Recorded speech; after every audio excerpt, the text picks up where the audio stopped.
You're listening to the Cantina Cast, your home for thought-provoking Star Wars talk. Join Albert and Jonesy in breaking down the latest news, trailers, movies, and of course, your favorite characters from a galaxy far, far away.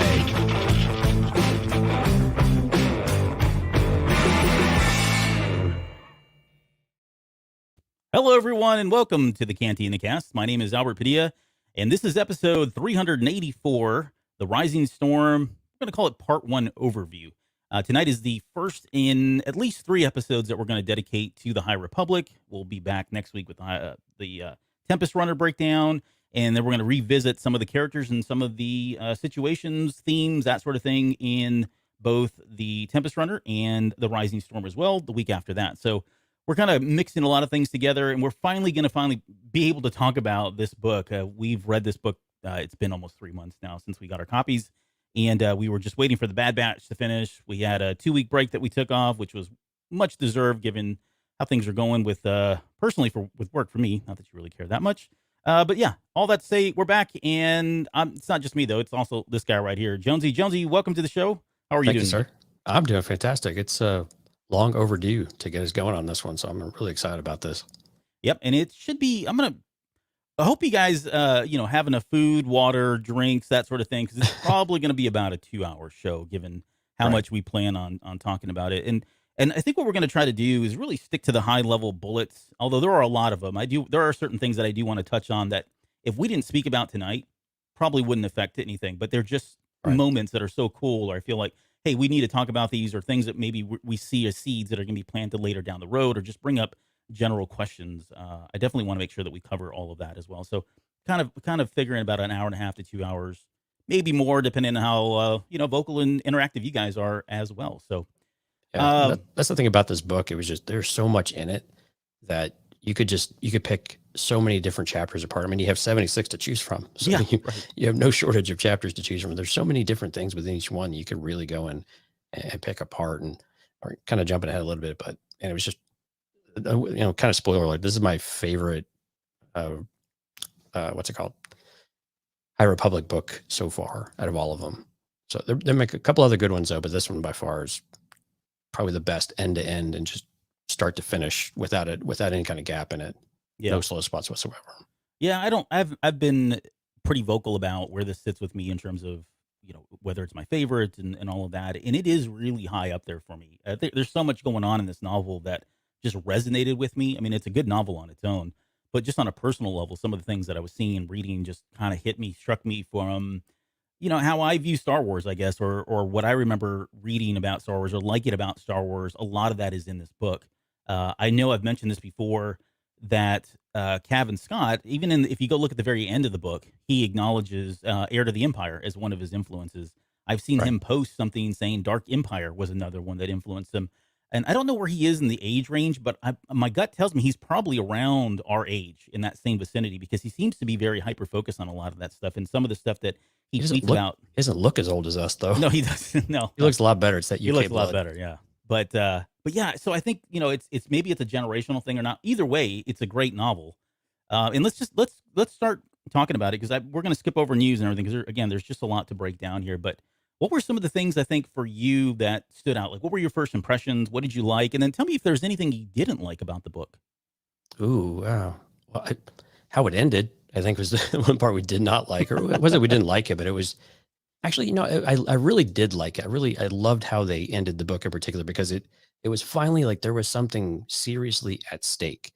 We'd had other stories in Light of the Jedi where we lost people, or things didn't go the way that we thought they would, but they all kind of resolved themselves. Yeah, they had some ups and downs, or some joys and some sadness, but nothing like we had at the end of this one, and to where it actually felt like, okay, there really are high stakes in this. And it was something I think that was a bit missing from the High Republic so far, because we didn't have it. It felt like it was too safe, right? This is the golden age of the Republic and the golden age of the Jedi. What could possibly be wrong or go wrong? And now we're starting to see and understand just how real of a threat not only the Nihil are, but Ro is. And we've seen a little bit of the Drengir, and that kind of gets into the part I don't like, is the Drengir themselves have just completely been I think, shoved aside to where they were kind of basically dumbed down to a distraction. And I don't know if I like that, especially how much they were really built up. And I thought did a really good job in Into the Dark. I think they did a good job in that, and I liked that book quite a bit, especially Leox, probably my favorite character ever now. Yeah. But yeah, so I think that was the part I was disappointed about, is that we get kind of a one-off line about the Drengir, a couple of times within this book, and a little bit of background with how they interact with the Nihil, but that was about it. But I really love that just there's something at stake now. Like the carnage was real. There was a loss of hope. You had Jedi losing hope. You had people doing the best they can, but you also get kind of the best of people too. But we're also getting these common themes we've had in Star Wars of basically hubris and just a little bit too much confidence, and that overconfidence in what they're able to do. And quite honestly, Lena So, for all the things that she wants to do, and as fantastic as she is, she's definitely got the curtain pulled over her eyes sometimes about what reality actually looks like. And I think this was a really good book where it brought a number of factions kind of back down to earth, including the Nihil and company like that too. So Right. everybody kind of had their ups and downs of this book quite a bit. Would you say this book was leveling in some way? No, I'm kidding. Hey, so I got a question for you on Lena So, because I Yeah. know you were pretty vocal about, hey, I don't really trust her. In all fairness, yes, there were certainly signs out there that really left a lot of people skeptical as to what her plans were, right? Was she really this truly, I don't know, cookie cutter, what's the word I'm looking for here, but uh, poster boy, poster girl, model child. chancellor, right, Right, of yeah. the Republic, because this is what we got in The Light of Jedi. She almost felt like too good to be true. And I think this book does a better job of saying, okay, yeah, her intentions are good. However, like you said, she's maybe a little bit more naive than we initially thought. Maybe she's got aspirations that are just not attainable. She's trying to do things here that, well, look good on paper, and they resonate with people, and they're very uplifting and spiritually uplifting in that way for a lot of the folks, especially right now. Her execution hasn't really been the same, and I think she eats crow, right? She definitely, by the end of the book, she realizes, wow, I'm almost doubting herself whether or not she's doing the right things, given now that she nearly died and all of that. But I don't know. I think they've done a good job of showing her that showing that she's got good intentions. She's not an evil person. This really is like the best you could probably expect from a chancellor, but I don't think she has, for lack of a better term, the infrastructure or the people or the buy-in from everybody just yet, which is part of why she's doing this, right? She's trying to bring everybody together like that. Yeah, she's stubborn as hell. I mean, it's kind of where it comes to, right? Where she's being being challenged in the right way. And Tia Toon is a fantastic counterpoint to where she's at. And some of those scenes were really, really good because Mm-hmm. what he's saying, especially as you get throughout the rest of the book and you get a really good idea of where he's coming from and how he truly feels, you're like, okay, that makes a lot of sense. Yeah, Like he's how not he's going wrong. about doing it is Yep. kind of a jerk way of doing it too, right? But she is so stubborn about, we need this to show, basically to prove how great the Republic is and to really kind of flaunt it of sorts. But you also have to look at the other side. She is trying to bring in the Togrutas, right? She's trying to integrate someone who could be a very, very powerful ally Yeah. as well, and give the galaxy and continue to bring the galaxy into a more, this whole spirit of unity. But it was very, yeah, she's trying too hard, I think, all at once, and being a bit short-sighted in that, and just downright stubborn about it. And I think Tien Toon could do a lot more if he wasn't so high and mighty about what he's, what his agenda is about. He wants to push with the defense force. Mm-hmm. Yep. No, I agree. He's definitely a character that, again, his intentions, he's not wrong on some of these things. It's just the way he goes about it is rubbing people the wrong way. And I think at the very Right. end, he has, I wouldn't call it a redemption moment, but you truly get to see that, yeah, he is on the good side and he's willing to do what he needs to do to help out. He's still going to be pushing, as we know now with Tempest running out, that he's going to be pushing for a defense coalition force of some sort. And it's probably inevitable at this point. So, Right. I know. So you've touched on a lot of things. We're going to hit a lot of these as we kind of go through this discourse of the novel itself. But just on the topic of Drengir, because I know Steph and Tawan, thanks for joining us tonight, are in the chat right now. They both mentioned it about how they've been maybe sidelined a little bit, and I would agree. Like, I definitely get the Drengir were something that they were pushing at the announcement of Project Luminous, and the announcement of the books, and they seemed like a pretty heavy-handed threat in the first wave of books, and now they've been kind of put to the side, and it was a distraction. I think though where it leaves off, and I don't disagree. Like I actually do agree. As much as I love the Dren gear, and I like the thought of something that just plants again wasn't anything that was ever on my radar as being scary. But I think they did a pretty effective job of showing you that they don't really care. They'll eat anything, and the fact that they've at least given us the context that the Sith were so scared of them that they tried to put these guys away and did so. Right. That shows you they are a force, no pun intended, to be reckoned with. That said, where we are now, and just I'm going to step aside one quick second. We are obviously going to spoil everything from the Rising Storm, but we're going to be also talking about things that have happened most recently in the comics, because I think it's relevant to talk about that sort of thing. Maybe a little bit of Tempest Runner. We don't want to pull into that too much, but in the comics, they've kind of just put the Dren gear on the back burner, right? They're not gone, but by the time we get to Tempest Runner, it's been 3 months after the Rising Storm, and the Dren gear are done. We jumped ahead quite a bit, yeah. Yeah, right. We jump ahead, and now and it's been going on, right? We should probably also mention that the Rising Storm is what, a year after Light of the Jedi. So yeah, in that 9 months to a year. 9 months, 11. Like yeah, exactly. Yeah. So in that time, they've been out there literally taking over worlds. These Dren gear have. They've been consuming worlds, and it finally gets to the Hutts. And that's where Avar Kriss comes in as well. And I think what we find there is that Marchion Ro has done all of this to get to make a distraction, to get the Jedi to really focus on that because of just how fast they're moving around. While he's laying back, laying low, he's got them fighting over here, and he's going to go. It's kind of working up to this tactic of attacking Valo and the Republic Fair. But with the Dren gear, to get caught up on the comics, they actually kind of put them in the progenitor. Progenitor, right? Yeah, it's kind of like the alien hive mind, the mom, whatever, queen of all of the Dren gear. They put her in the stasis field, and she's there. She's just alive, and that kind of cut the link off to other Dren gear, and that's what kind of stopped the spread, stopped the threat. What they do with that, though, I think is going to come back up. I don't think they're gone per se, but they definitely are going to be put on hold for now. And they could be a threat again to anybody, really. I mean, it doesn't sound like they really had an alliance with the Sith. They could possibly form an alliance with Ro. I don't think at the end of the day they're going to care. They just want to eat, right? So, right. Yeah. So enough. Before we get into the other book, just kind of what we're going to be hitting tonight. We'll be touching on, of course, the Jedi, the Republic, the Nihil. Some of the themes I think we're going to probably table. We'll probably touch on them lightly, but you mentioned the hubris aspect, which is prevalent throughout the entire book. It's almost in your face at times. Right. There's the theme of unity, right? That's the whole theme of the actual Republic Fair. You could even say that extends to the very end where the Tragudas join the Republic and they form a unity. There's probably some meta stuff in there with like Elzar Mann and Ty York and their unity, and physical stuff with Man and his girl and real unity. So there's all kinds of themes there.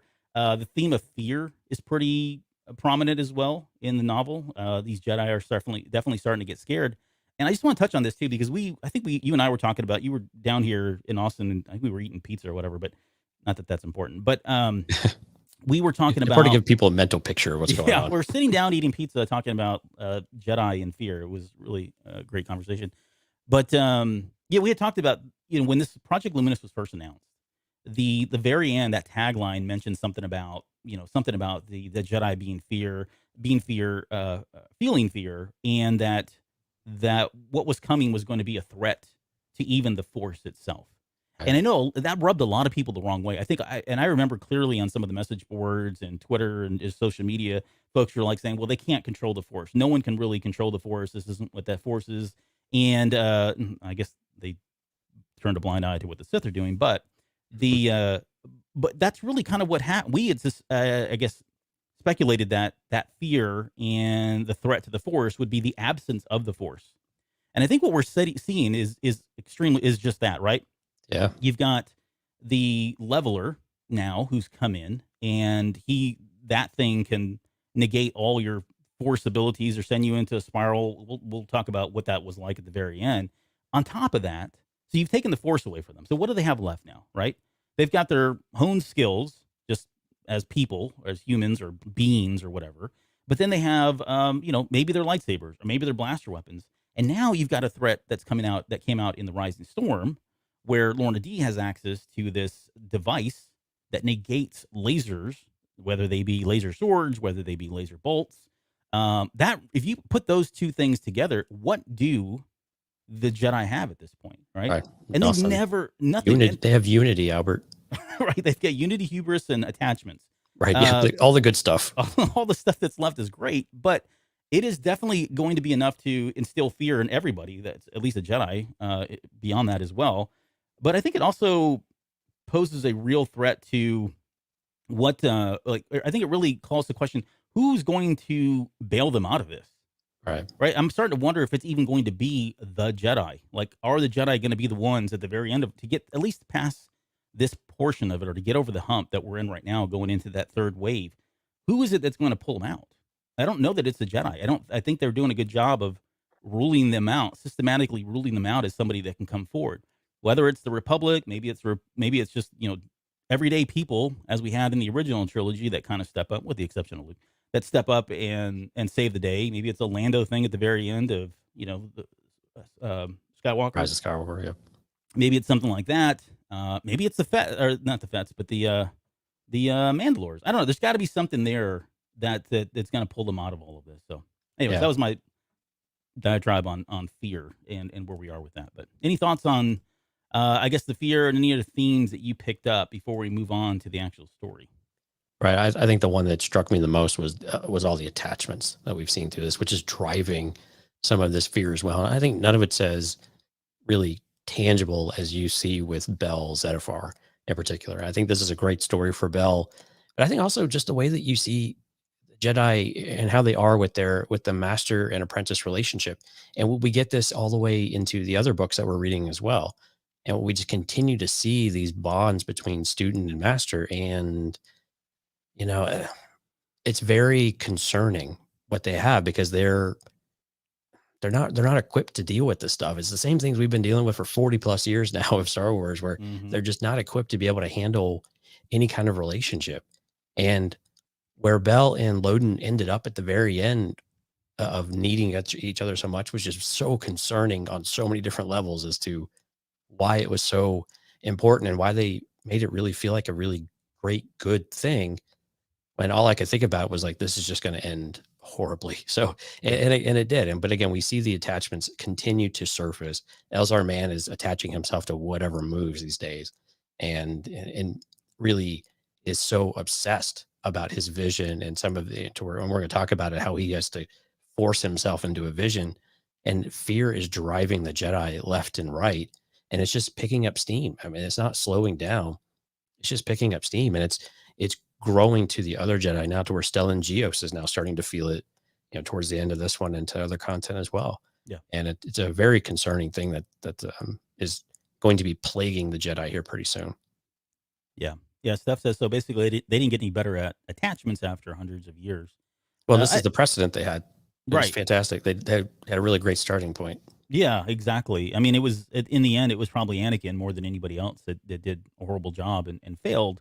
But this all starts to really make sense now. It's really, for me, I love the fact that it's really starting to fine tune some things that I think we've always thought of or speculated about in regards to the Phantom Menace and where the Jedi are during that time period, that have never really explicitly been said. I mean, maybe mentioned that this is, they don't have this, they don't have that.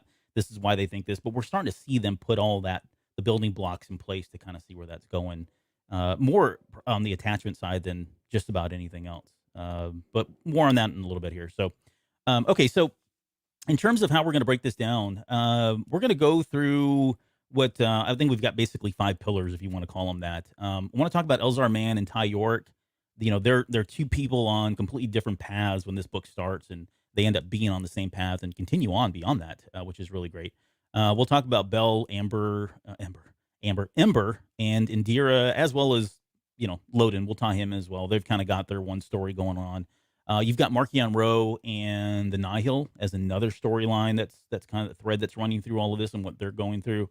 And then you've got Stellan Gios and just the Republic Fair, and the amount that this guy takes on his shoulders to kind of keep everybody safe and is trying to be, the best Jedi that he can, which, without getting into the comics, is starting to cause problems, and we're starting to kind of see all that. So, the crawl. Here's one thing that I do want to pull out. We're not going to go through. I was going to read it, but it's going to take too long. The one thing I did want to pull out of the crawl, and you've touched on this already, but in there it mentions that it talks about the Republic as being her latest great work, and I wonder if we're going to see any more great works at this point. I think we see one in the Tempest Runner. It may have been established prior to, and it was just mentioned in Tempest Runner, which is that prison. Rehabilitation, basically. There you go. Yep. So there's that, but the Republic Fair itself, for me, when I saw this, it did feel like, I know a lot of people have questioned whether or not, why did they do this? Why did she go move forward a year later when there was a real threat still out there, at least with the Drengir? Maybe not the Nile, because they had kind of stepped back and were really kind of doing little pop shots here and there whenever they needed something. But for the most part, they did step out. But a lot of people were pushing and saying, challenging both in the novel and outside of the novel as to why she would do this. And the one thing that always comes to mind for me is 9/11. Like, you remember after 9/11, for anybody that went through all of that, there was a period when we were all scared, right? We were literally scared, weren't sure about going to the grocery store, the malls, the airports. There was a very, very sense of fear in the air, and it lingered for a number of weeks, maybe months. And at some point, we just said, you know what? We're not going to let this control us. We're going to go back to doing what we do. We're going to be smarter about it. We're going to do things about it. But life has to go on. We have to be able to show the people that attacked us that we're not scared, that we're not going to live in fear, and we're going to continue to do the things that we do. And I'm talking about America, right? I'm not talking about anybody else, because I know every country did something maybe a little bit different or had different approaches. But we had the liberty of saying, oh, yeah, we'll just increase our security and throw more money at it. We created Homeland Security. But at the end of the day, we all tried to go back to living our normal lives and not be living in that fear. And I think that's what she was trying to do here, right? She was trying to put something to say, look, yes, we were torn apart literally by the emergencies that occurred and the great disaster. However, and there are threats that are out there. However, we're going to all come together as a system, republic, and we're going to show everybody that we're all still together. We are still a team. We're still unified in that way, in that regard. The only thing that I felt like was like, okay, very short-sighted was just the level of security, right? It didn't seem like that was appropriate for where they were. Maybe they had just been lulled into a sense of really the Nile are gone and the threat is completely extinguished with the exception of these little, skirmishes, that they felt like that really wasn't necessary, and the Drengir weren't, on the radar to come into Valo. Maybe that was it, but it just felt like they would have had more. I would have probably had more, but again, I don't have the whole context of what happened in the last year. But anyway, those are my thoughts. What about you, I guess, on that? Well, and I think the comparison with 9/11, I mean, consider we're coming up on the 20th year anniversary of this, of that day that we all remember quite clearly, if you're old enough to have kind of lived through it. It's actually a really good comparison. I remember when that happened, we had this feeling of this kind of thing doesn't happen here, right? It doesn't happen. And if you think about it in the terms of Republic, things like this don't happen this far into the core, right? This is, they're in like mid-rim, I think, something like that. But there's been nothing that's been pushed this far into the core of the Republic. And the Republic, when you think about Coruscant and some of the other core worlds, we've seen this time and time again. They're very isolated and very protected from what happens outside the galaxy. Not all the time. We've seen this in Revenge of the Sith, of course, and a couple other things. But for the most part, it's this completely different part of the galaxy that just is completely oblivious to what happens in the mid and outer rims. And so this is one of those places that you just know that they take it for granted because, well, no, they've never really done this before. We shouldn't. You get the same kind of parallels, right? Some of those same feelings of, yeah, there's some threats, but we think we're okay. We have the Jedi here and we rely on that. And then when you had the whole thing at the Cycler shipyards, it was still another flag. But it wasn't. And again, they just keep thinking that, well, they're scattered. They're really, like you were saying, they're really not doing anything of notable damage, and they're not really, and they seem to be just flying off this, just doing whatever they want willy-nilly. There's no real organization to it. But I mean, and I think kudos to Marchion Rowe and company, right? Because this was the strategy. This was the plan. Lull them into a sense of comfort and that they're gone or that they're not a threat anymore. and you'll just kind of reach out and handle things as they come and not be really serious about it in any kind of way.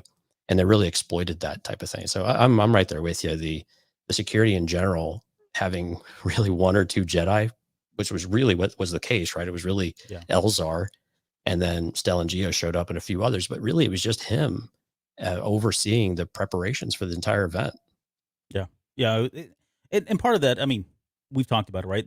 Part of that is just the hubris. It's the hubris of the Republic. It's the hubris of the Jedi themselves. We've got Elzar Mann there, right? He's the Marshal. Why are we, or what was his title? I forget now. It wasn't Marshal, something else. But something. Yeah. But yeah, I mean, they felt like, okay, we had him there. That should be enough, right? We don't need anything else. And of course, we're gonna have all the Jedi show up once the Republic Fair is going on, so that should be enough. We don't really need to do anything more than that.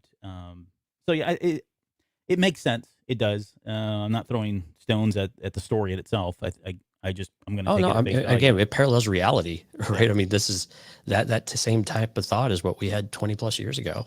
Right. It won't happen here. Yep. All right. Well, let's get into this. I've got for anybody that's listening to the audio version, we're going to have some visuals up, and we'll try to do our best to talk about them as we're going through. But these are more just to kind of help spur the images and remember for us old people that are trying to walk you through all of this. So the book opens up after the crawl there. We get the prologue where Elzar Mann he's been having these visions, and they will not go away. The screams, everything that we saw at the very end of Light of the Jedi, and he can't shake them. He has another vision, and he goes and does some research and decides, based on his research, he needs to actually go out to one of the moons on the moon of Ashla, and there he finds the sea, which is appropriate, right? Because he sees the Force as the ocean, right? A raging sea, raging ocean kind of thing, which is more appropriate now that we know about him. Like we've been talking about whether or not he would go to the dark side, and I know after Light of the Jedi and Wave 1, I was convinced it was going to be him. I'm not convinced it is him at all now, even though he has touched the dark side. Because of what he's going through, I don't think that's going to be the right person. It's going to be somebody else. However, it's super interesting that he's gone as far as he did, which we'll get to here in hour number 3. But he goes out to the ocean, and he's like trying to find some inspiration, trying to make sense of it all. Which is it was very creepy to me, because like when I think of water, like the ocean at nighttime, like the first thing that comes to mind is that opening scene of Jaws where the girl goes right. out and swims, and I'm like, I would never go swim in an ocean in the dark, right? Much less in the daytime, but never in the dark. But I thought it was appropriate for him to go out there. But there were some interesting things that came about that in his vision itself, and then just his thoughts around Avar Kriss. I think we got a sense that, okay, these guys had something going on during their Padawan years, and I think what we're seeing is that happens with Padawans just in general. They're very flirtatious, and they very much are into attachments, and as they get older, they almost tend to force themselves away from that. Like, okay, we can't do it. I mean, Avar even tells them, look, we're not Padawans anymore. We can't be doing this. But I don't remember if it was this novel or if it was Out of the Shadows or one of the other ones that they mention this again, and they talk about how it's kind of natural, which you think about it is not uncommon, right? I think they're allowing horny teenagers to be teenagers and have relationships and all of that. But I think what's required is that at some point, upon knighthood or prior to, they need to drop it, and they need to cut it away as much as possible, although it still happens.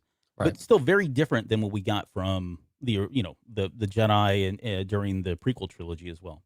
But and you're right, that was Out of the Shadows, I think, with Reith and Emery of sorts, and the whole Nan thing about it. Yep. Yeah, I think it was all of that. I think the one thing I got from this scene though is the desperation that Elzar has. I mean, he's at wit's end. He's trying to grasp onto anything that will, I don't even know if it's so much help illuminate him what he needs to do, but give him relief from it. Mm-hmm. Is the feelings I ended up getting is that he's just so desperate to get this off of his chest and to be able to resolve it and figure out so he can move on and do something, just to be relieved of the stress of it more than anything else. And perhaps I'm drawing too much from the Anakin Vader story, a bit self-centered of sorts, but I get this impression from Elzar a bit that he is a bit serving at times. And that's not to say he's a bad Jedi or a bad person or anything like that. You know, he's still human, literally. So, but it's a thing of, is he just so desperate he'll do anything to do this? And I think we see this desperation more than once as we go through the story, and especially when he finally unleashes all of this emotion, it all boils over, and it just finally shows you that. And we do get this from Stellan throughout the story too, right? That Elzar has always been the more emotional of the three. Yeah. He's the one who wears his emotions more on his sleeves. He's a bit more temperamental at times, but also outside the box, right? Creative and does different things. So his strengths are also his weaknesses, but those are also can be greater strengths if you're able to manage them. Mm-hmm. But it was a very interesting concept though of forcing yourself underwater. But I mean, it was, there's just, I just felt bad for him at some point, because you could just see that. And I almost thought that he wasn't going to get a vision, which would have been, I think, usually what we would experience from this type of thing, where but again, it's one of these things. It's like what was it? It was like Deadpool, right? Where the only way to get your genes to mutate is if you're under severe stress or something like that. And it was effectively the same thing. The only way you can have a vision is if you are under really significant stress, to the point of you're putting your life in danger. Yeah. I mean, he was gasping for air. I mean, yeah, it just shows you the desperation though in general. And it was just sad for me, actually. I felt bad for him, because he's really losing it. Yeah. I mean, it was tormented, right? I mean, that's probably the best word to use, is that vision had been tormenting for better part of a year now. So, and his vision was super intense, right? If you remember, he had blood coming from his nose. It fell to the ground. I mean, it was intense. Yeah. Yeah. It rocked him. I mean, they was seeing things that he would probably never thought he would ever see in his lifetime, right? Again, because they've been in this period of time with peace and tranquility and prosperous and all that. So here, one thing that I did, and it's not in the show notes, I'm already pulling Audible on you, but one thing that I keep going back to as well with the three, right? They call them the firebrands, Stellan, Elzar, and Avar. There's a very Camelot kind of thread being put out there for these guys, right? You've got, and I'm not saying it's like in your face just yet, but I can see it going there, where you've got Elzar Mann, who is just in love. I mean, he's in love, whether he says it or not. He's at least enamored, but to me, he feels like he's in love with her, and he wants to rekindle those feelings that they had when they were younger. When he hears that she's going to be showing up at Valo. Is it Valo or Valo? Valo. Okay. So when they show up at Valo, he's expecting her to get down from the ship. He got really excited when Stellan Gios had told him, "Hey, yeah, Avar's coming," right? He got really excited, like, whoa. Oh, well, no, he didn't. But her ship started descending. Well, yeah, and then once the doors open, it was like, out walks Oberlin. It's like, talk about a total letdown, right? I mean, he's that's not what he was wanting. So in my mind, he does have some pretty strong feelings for her. And I wonder if, although the comic book kind of contradicts this now, the most recent issue, but I was starting to think, well, maybe we're going to get a Stellan Gios and Avar Chris love relationship, like this kind of, we've never really talked about it, but it's always been there, that rocks him and creates this whole Guinevere, Arthur, Lancelot kind of situation or relationship, that bizarre love triangle that a little bit later. And I thought, well, maybe that's what eventually becomes like the first peg that they put in this whole fallen star thing, right? Maybe it is Avar Chris that falls, or maybe it's a Stellan Gios that falls because of this, and maybe that's at the center of where that's going to go. Again, this is all headcanon, so, and I'm sorry for throwing that at you, but I will say that the short story here is, it feels like there is some makings of a Camelot, Lancelot, King Arthur and Guinevere kind of situation going on there, but we'll see. Who knows a bit? Well, at the very least, it's clear that Stellan understands and knows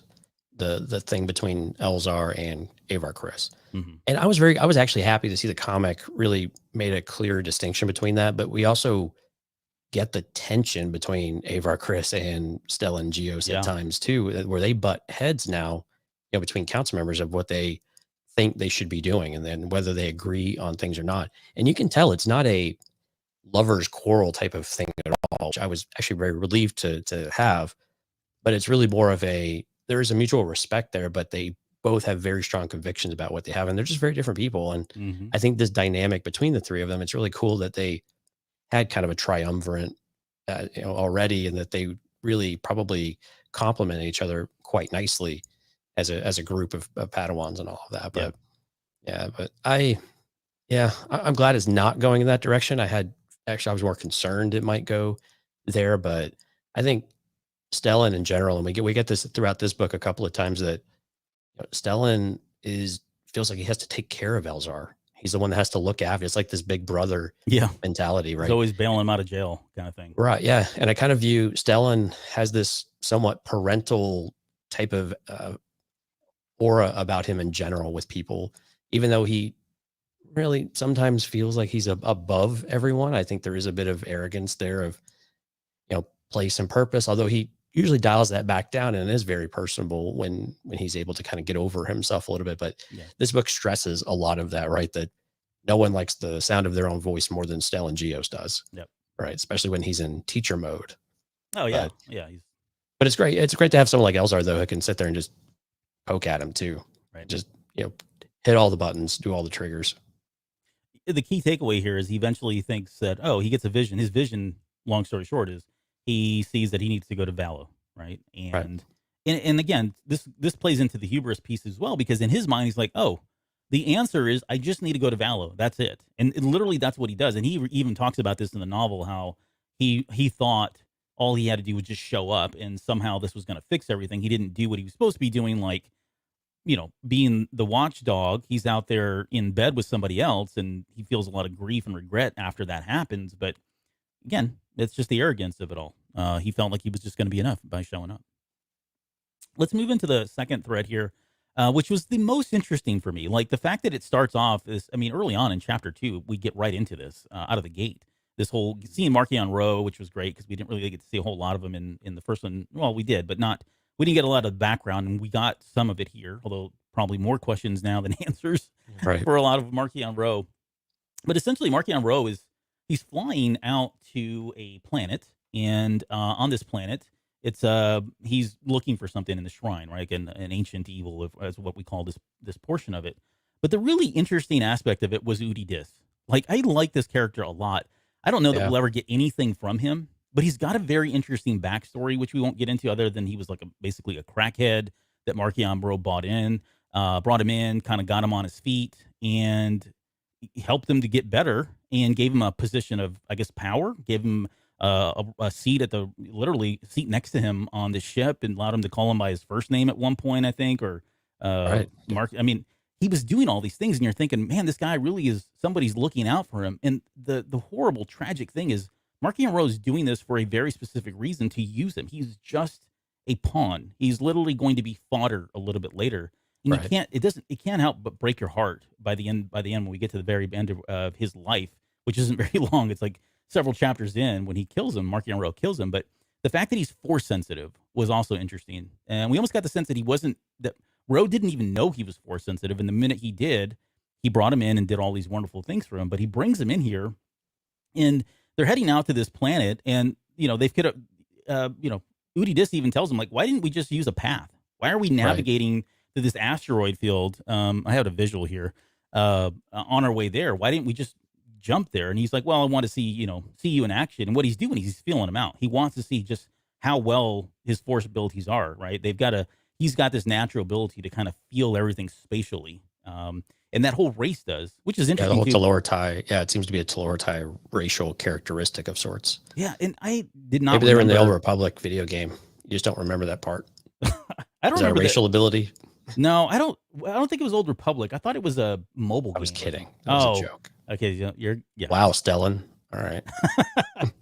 It's not the Old Republic, but it was a mobile game, and and so I never played the game, so I'd never even heard of this race. But they're really kind of fascinating. The way they view the Force is interesting too. They're like, they have it, but they don't really use it. Like, it's there. They acknowledge that it's there, but it's uncommon for their race to even take advantage of it. They don't become Jedi. They don't really flaunt it around. It's just an ability that they have, which is very interesting that they would suppress it in that way almost. But for him, he's been on hard times, and he'll do whatever he needs to do to get the advantage and get a leg up on whatever in his life. And so he does. But yeah, so I guess give me your thoughts on this before we get into, getting to the shrine and meeting up with, was it Kaffa? Yeah. Kufa. Yeah. Kufa. Yeah, I remember when we were first reading this book, and I don't remember what we did. We were texting back and forth, and you asked me what I thought of Udi Dis. I was like, I can't believe what they did to him. Like, how he's already gone. It was such an interesting character. Like you said, he's got this backstory of, on what was it called, real stems or something like that. I Oh, it can't was remember. drugs or whatever it was. Yeah, whatever the drugs were, and just joined the Nihil, and just this weird story with his father, and all these things. And it was clear that Roe was using it, but we had no idea what it was for. Mhm. And this part of the story, like the build up here throughout it, was really, really interesting. And this is one of those times I did both. I read the book a couple times and also listened to the book like 1.5 times. And so this is where the book was like so much stronger, I think. Than it was great to hear the aspects of some of the stuff, but reading it and having that thing build up in your head is just so much more powerful sometimes than when you hear it and you hear it voice acted, even though it was done spectacularly by Mark Thompson. But it was just with the way that they just continue to grow, and Markion testing him, especially when they get in like closer to the shrine and you start to see the effects it's having on Udi Dis. And I love this artwork, by the way, of how they drew that character, very like a bold, like bald eagle type of shape of a nose, but we're regular, very angular on the beak. And I did not know that his little blades were that big. Actually, I was visioning something closer to what Dryden Voss had, like the wing blades. Oh, yeah. Uh-huh. Yeah, I couldn't remember what they were actually called, but anyway, but it was such a great like build up for all of this of Markion just testing him one after another. And one thing I liked about the audiobook in this respect, though, is that you do get to hear the inflection from Markion as it gets further into the cave, and the condescension of sorts in his voice that you don't always get when you're reading the book and trying to interpret it as you go. So it was a very interesting dynamic. But this is a really good character. I thought this was fun, and I couldn't believe, spoiler alert, that basically they kill him off so quickly. Yeah. But again, it was very much for a purpose, though. I mean, it served the purpose, right? But it was weird. Like, why do you get rid of something like that? But it just shows you how much Markion Rowe truly does not like Force users, except for one lady in a pod, I guess. Maybe. All right. To be determined. Possible. There's this is just a quick visual of the squall spider. It's come up before, I think, and it's made appearances in the comic, primarily in the High Republic Adventures comic is where we got this. And so they actually had it in one of the comics. They've got a spread. How is that thing space worthy? So I think what it does, I don't know. I think what it does is it folds its legs in, like curls up, almost like a dead spider, and that's how it traverses in space, and then it opens up when it needs to land, and then it can walk around and do all that stuff. It's a very different design, like different. I mean, I don't know that there's anything even close to this, like in Star Wars. Well, I say that some of the droids that we got in the prequel trilogy, right? I think we'll call it a spider or something or whatever, but it's not important. So that's just a quick visual of that. But eventually they make their way to this planet, and this is what do they call them? It's the Rystan planet, right? In the Rystan Badlands is where they're going to, and this is like this tidally locked planet, which means on one side it's perpetually hot, on the other side it's perpetually cold because it doesn't rotate; it just sits there the entire time. And you can kind of see it here. This is I don't think that's how the universe works, but okay. Well, yeah. I don't know. It was an interesting concept, though. It is a thing, though. Like if you go look online in the real world, there are tidally locked planets. I looked at really, it. Yeah. Huh. So I don't know how. Again, I don't know the science behind it. I'm not going to pretend to, but yeah, this is. There's plenty of images out there people have created of what this would look like. So either way, they land on the dark side of the moon, if you will. They head into this planet. They meet up with Kufa, who's like this. I guess she calls him a cousin. I don't know that she meant that literally, as in a blood relative. It's hard to. I couldn't. I think I took it somewhat literally. Yeah, and that's fine. I think that's even cooler if that is the case. So it sounded like that was part of his clan, even if he wasn't necessarily close, or maybe more of a somewhat distant type of relative. But yeah. But we don't get a lot from him on this background here, outside of. Well, I shouldn't say that. We get more than we probably have yet to date during these, as leading up until this whole thing's over with in the shrine. But she addresses him. There's all kinds of stuff we're going to get into later. Not in this episode. We're going to break this down in a future episode about his past and the path, and potentially, or we'll speculate on where he came from and what does the leveler do and all of that stuff in another episode. But the key takeaway here is at some point this leveler was out and about and was leveling Jedi, or at least, or like she does not Kufa does not have a good viewpoint on the Jedi, right? She's almost of the same mind, like I hate those guys and someone needs to really put them in their place kind of thing, right? And so, and it feels like that's kind of where all of his clan or his race or whatever it is that he's coming from were in that same boat. And so at some point, this benevolent force, the leveler, was locked in the middle, down far below into this planet here. And Marchion Ro is there to release it. They make their way through the whole thing. When they finally get there, Udi Dis is like starting to have visions. Like he starts having, and this is going to play out a little bit later with Loden Greatstorm and or Bell and Elzar, I think.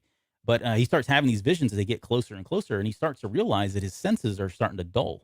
Like at one point, I think he gets punched or he dodges something, and he makes a comment about how he didn't feel it for once. Right. It was a very unusual feeling for him that he couldn't feel where Marchion Ro was relevant to him because he's so good at the spatial recognition type thing.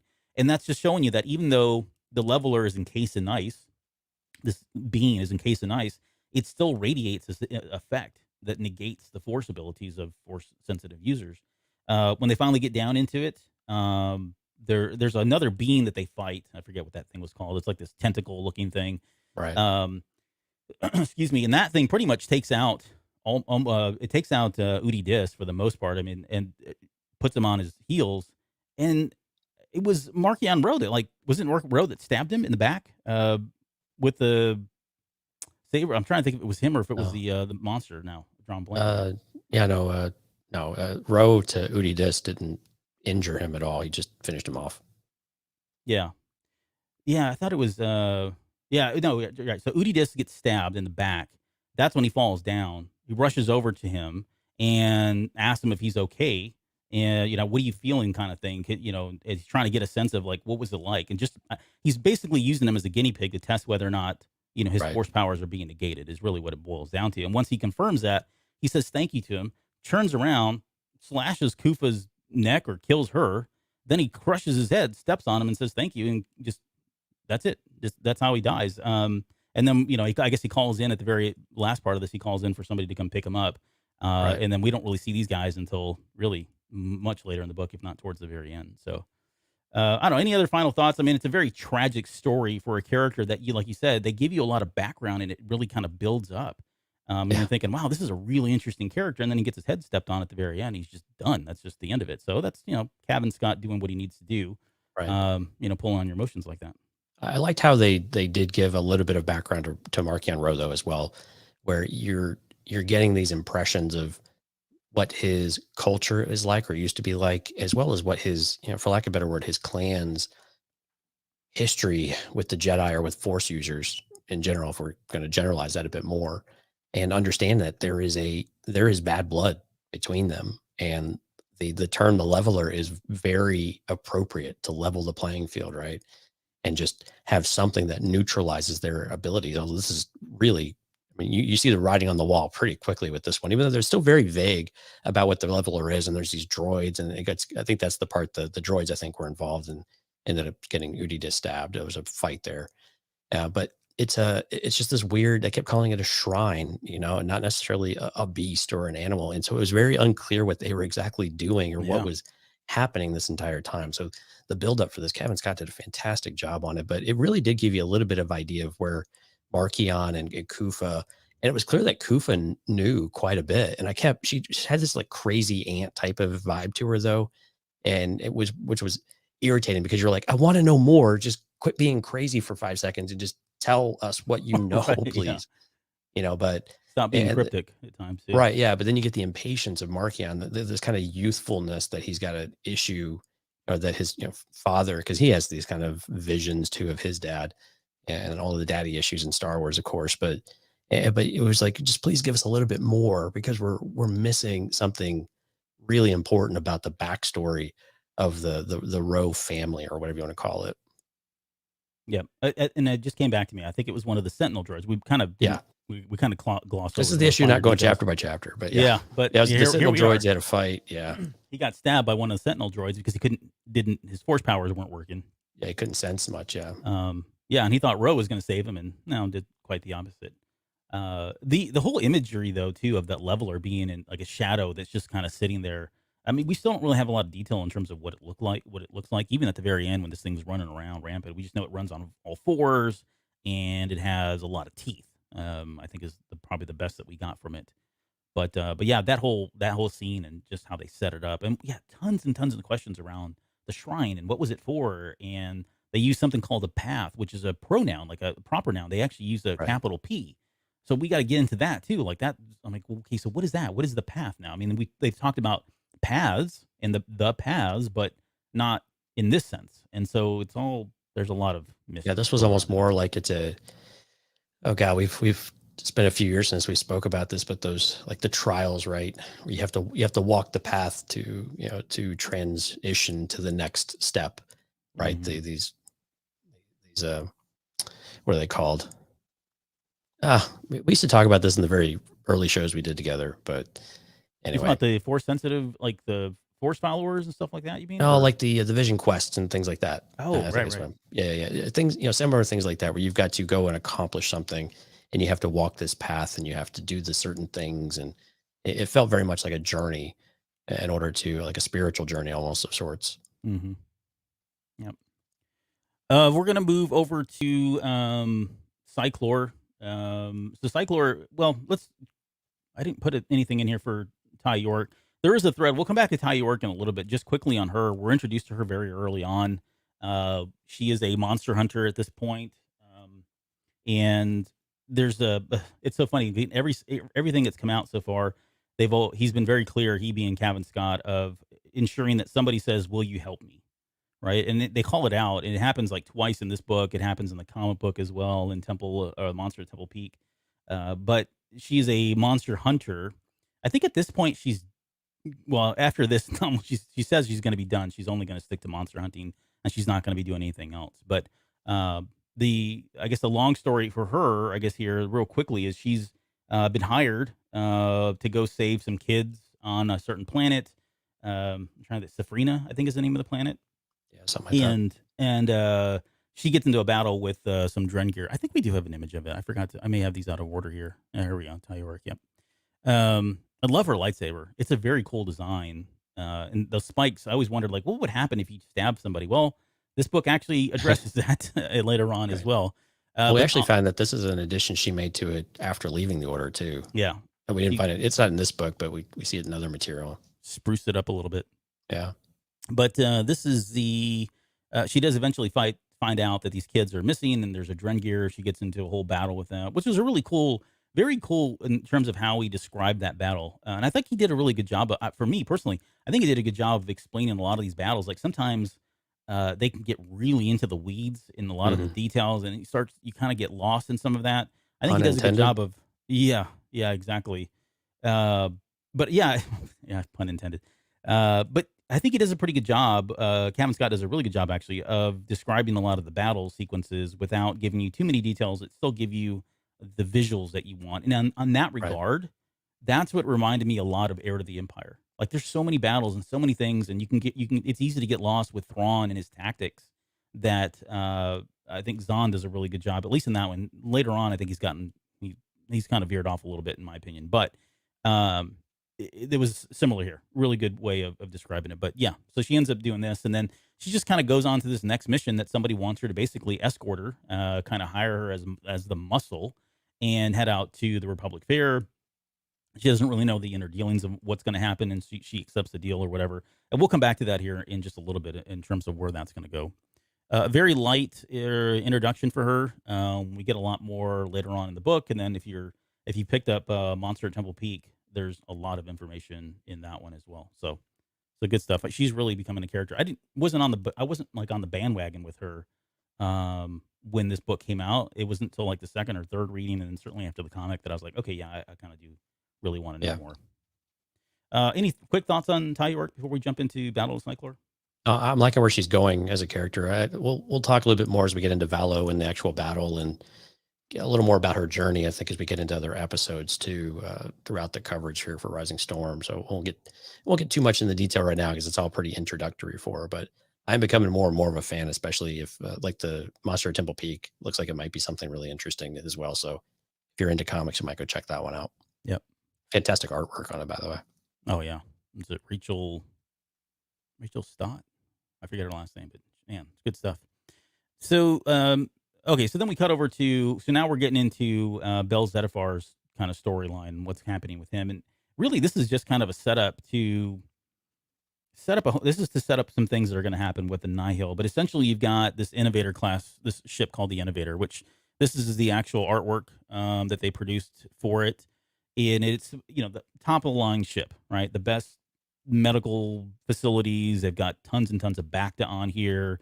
It's a science vessel. So think of like Star Trek and the NC 1701, right? The Enterprise heading out there, kind of thing. It's supposed to be just going around traveling. So really, again, a really flagship title. I don't think they ever talk about it being as a great work of any sort, but it certainly is something that's on everybody's radar. And the whole point is they're getting this thing ready on the Cyclor shipyards because they want to haul it out to the Republic Fair and have it on display and have everybody see, wow, look what we're doing with all your money that we're taxing you for, right? So while Bel is there with Ember and Adira, they're kind of all on here just kind of being the security and overseeing and everything. Of course, the Nihil come and attack, and they pop into hyperspace like right above them, right? So we know they're using the paths. There's some casualties that happen as a result of that. There's a battle that goes on, which I really don't want to get into too much detail here. I think one of the big key takeaways is that at this point, he's really struggling with Loden being gone, as we would expect. He can't feel him in the cosmic force, right? So he's not really sure if he's dead. He thinks that if he was, that he would at least feel him there, and he doesn't certainly feel him in the living force, right? It's almost like, and so to deal with all this, he cuts himself off from the force, much like Luke did. He has shut down everything. He doesn't even open up the force until later on, like his presence really, until later on when we get to Valo, he finally decides to do it. And he's like one of the very first people that realizes, holy crap, there's something really big is about to go down. But at this point, he's shut himself off and he's trying to deal with all this. He shut himself off from the force because he doesn't want to address the possibility of knowing one way or the other whether or not Loden Greatstorm's alive. I mean, he clearly says that in this. Eventually, as the battle goes on with the Nihil, we come to find out a little bit later that this wasn't like a, I guess, authorized battle, right? They're supposed to be laying low, and this is one of Pan's groups, one of his storms that are heading out here and doing this attack. And it's on Pan's orders, yeah, on Pan's orders, exactly. Because Pan, and this is with Pan, we get more of this a little bit later, but he's just had it with Markion Rowe. He's had it with the structure of everything. He feels like he should be the ones calling the shots. We got some of that in Light of the Jedi. We get a lot of it here. We get even more of it in Tempest Runner as well. But he's just done. Like, he doesn't really want to listen to orders, and he's about ready to try to take his place and usurp Markion Rowe as the leader of the Nihil. This particular story ends with Bel getting hit in the stomach by a harpoon, which you think is going to kill him. I mean, Cavan Scott does a job here of really playing up that he's been hurt, mortally wounded. I don't even understand how he survived outside of the Force and Ember, and probably the only person, I think it was, what's his name? Adira was keeping the ship from getting sucked inside out too. Yes. Yeah. From the pressure and everything. And then when he finally does, I guess, land, it's Porter Engle who shows up, and they get him out to They get him out in the Innovator and save his life. We'll get to that here in just a little bit, but overall, I mean, it was really good. It gives us a really good sense of where Bel Zedifar is. I know he's a fan favorite for a lot of people. He's definitely one of mine. But yeah, it was just sad to see him in his current state and really not getting any resolution to all of this until the very, very end, which makes it that much more dramatic when he finally feels Loden's presence again. Right. Yeah. I mean, it's clear that, Bel's a fan, or people are such a fan of Bel, I think, just because he's probably one of the more relatable characters I think that we have as far as the Jedi go. He's down to earth. He wants to do the right thing, but he's really struggling. It's all these things that we experience every single day in a variety of ways in our own senses of attachments and what we're doing, but also he doesn't want to let Indira down. He feels bad about not being a good enough apprentice for Indira because he is so hung up on Loden and doesn't want to insult her. And she's been so accommodating and really, really, really good for Belle as well. And she challenges him in the right ways. And she does some of the same types of prodding that, Loden would do as well. And I think he appreciates that on some extent. But I think, yeah, Belle is probably, I mean, I would imagine if you polled people, Belle is probably one of the favorite Jedis in general right now. Yeah. Just from not only what his character is, but just some of his abilities too. And of course, Ember's just the best. But yeah, this was really traumatic though when he got harpooned through the gut, and they just kept saying gut, like the actual word, and it was not good. And when you have Porter Engel saying it's not good more than once, Yeah. it's it's got to be bad. But again, thankfully they had the innovator pretty close by, and we can just dunk him in some Bacta. It was the first time, and I remember you and I texted again about this one. Really, the first instant of mass use Bacta in this era, which was kind of interesting and so very reminiscent of the visuals of Luke Skywalker, after the Wampa attack. But still, it was kind of the first mass application that we've seen about it, and it's just kind of picked up steam ever since. Yeah, there's the other part of it that we'll get into later in another episode is, if anybody, he's one of the ones that really is struggling with this whole attachment thing. And Indira has this great conversation with him about attachments, and we get some really good viewpoints on where the Jedi are with attachments and what it means to be attached and all of that. And it's not as black and white as it probably should appear to be if you're a fan of the Jedi during the prequel trilogy, right? There's some nuance to it. It's not as simple. And she addresses it, but at the very end, it's still same principle, right? You still can't allow them to kind of control you, but they're much more open to it here. They're much more embracing of it from the beginning, where I feel like the prequel trilogy Jedi are like, no, never. I mean, the minute you start to feel it, shut that thing off. And I can't help but think that this is what we're seeing is a result of that, right? The way the Jedi are in the prequel trilogy is because they've taken this stance here and during this era, and there are some really bad things that are going to come from it. And so it's going to play into how they perceive attachments and how they perceive the Jedi, how they interpret the Jedi code in greater detail later down the road. Yeah, and it's not limited to the Padawans. I mean, we even have it with the great Stellan Gios, right? He carries the lightsaber around of his master, and Elzar calls him out on it. When are you going to stop carrying around, that relic? And his answer is as soon as I've learned everything that she has to teach me, even though she's dead. Mm-hmm. And so, but again, it's this a certain level of attachment. But I think it's interesting though. What I liked about Indira, and there was somebody else in the book, or maybe I'm thinking it's in a different book, but we do have different perspectives on it, that it is okay to grieve. It's okay to feel like you don't have to be afraid of it. You don't shut the valve off just because you're a Jedi. You have to still experience them and acknowledge them. And the fundamental difference between that and a Sith or anybody else is that you just don't let them control you. You don't let those emotions control you. And that's the detachment that they're talking about. It's not that they're detaching from people or detaching from emotion or anything like that. It's just not letting it control everything you do and let yourself get so consumed with it that it just governs everything, single thing you're going to do from here on out. And you just have no control over yourself because you're just off the chart. You're just off the rails at that point. Yeah. Yeah, there's as far as you're right. No, the attachment piece of it, there's something really bad is going to happen, and it's got to be stemming from attachments in general, because they're so anti attachments and just about everything when we get to the prequel trilogy. I'm pretty excited to hear and see what came about and why they got to that point. Well, and I know we need to move on, but it's interesting. You have the attachment kind of between Stellan, Avar, and Elzar. Right. But then you've also got it with the Padawans in particular. And I noticed this in some of the material that's just come out recently where, Belle was really excited to go see Buryaga, and all of the Padawans are excited to see each other once again, Reith and Vernestra and Imre. I mean, so you get all these characters that are really, I think it was Out of the Shadows. There was a kind of a scene of all of this stuff where you really sense they have these bonds, but also it just seems like it's a little more than what maybe the Jedi would prefer them to have. Yeah.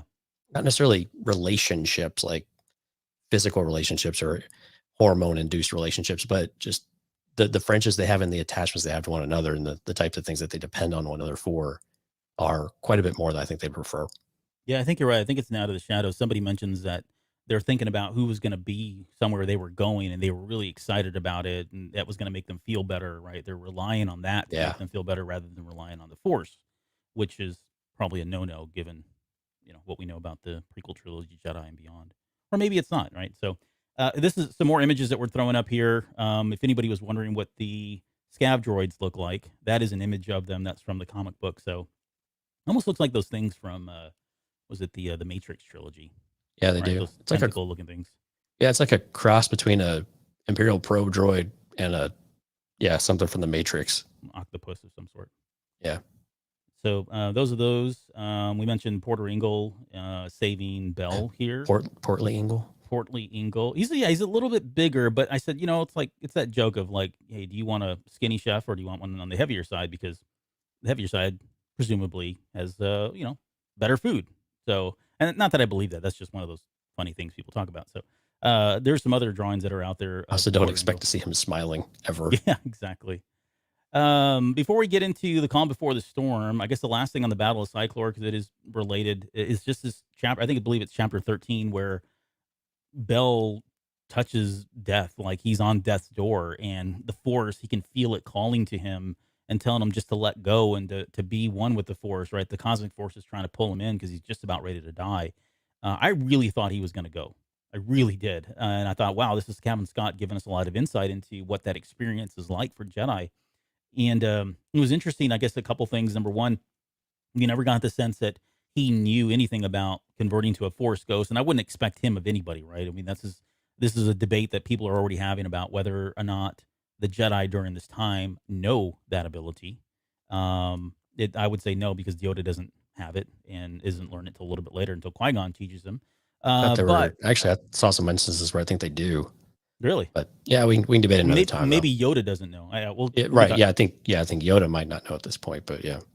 There's but yeah, I mean, he's really very close to it. And the only thing that's kind of keeping him going is, the thought of his master being out there, and really Ember. Like there was a huge emphasis on Ember constantly barking and keeping that pulse alive, allowing him to get them into the innovator, and they're cutting back and forth, and he can see people, and he doesn't recognize some people, like Ingle and all that. He's just kind of going through it all. It was a very, very cool chapter, very different than anything, and I can't think of anything that's ever been given to us in Star Wars where we got to see that. Well, I'm almost positive the Jedi going through death and experiencing death and what that would look like. But I really thought he was going to pass, and if he did, I wondered, like, okay, well then what are they going to do with this character, because they'd played him up to be such an important role. Thankfully, in the same chapter, they get the mask on him and they dump him in the back of the tank, and he comes back, he gets through it all. But very, very interesting to kind of see what that experience was like for him, and very real. Like there was a character that I didn't. Again, he's one of the characters that I'm still on the fence with. Like I know that probably shocks people.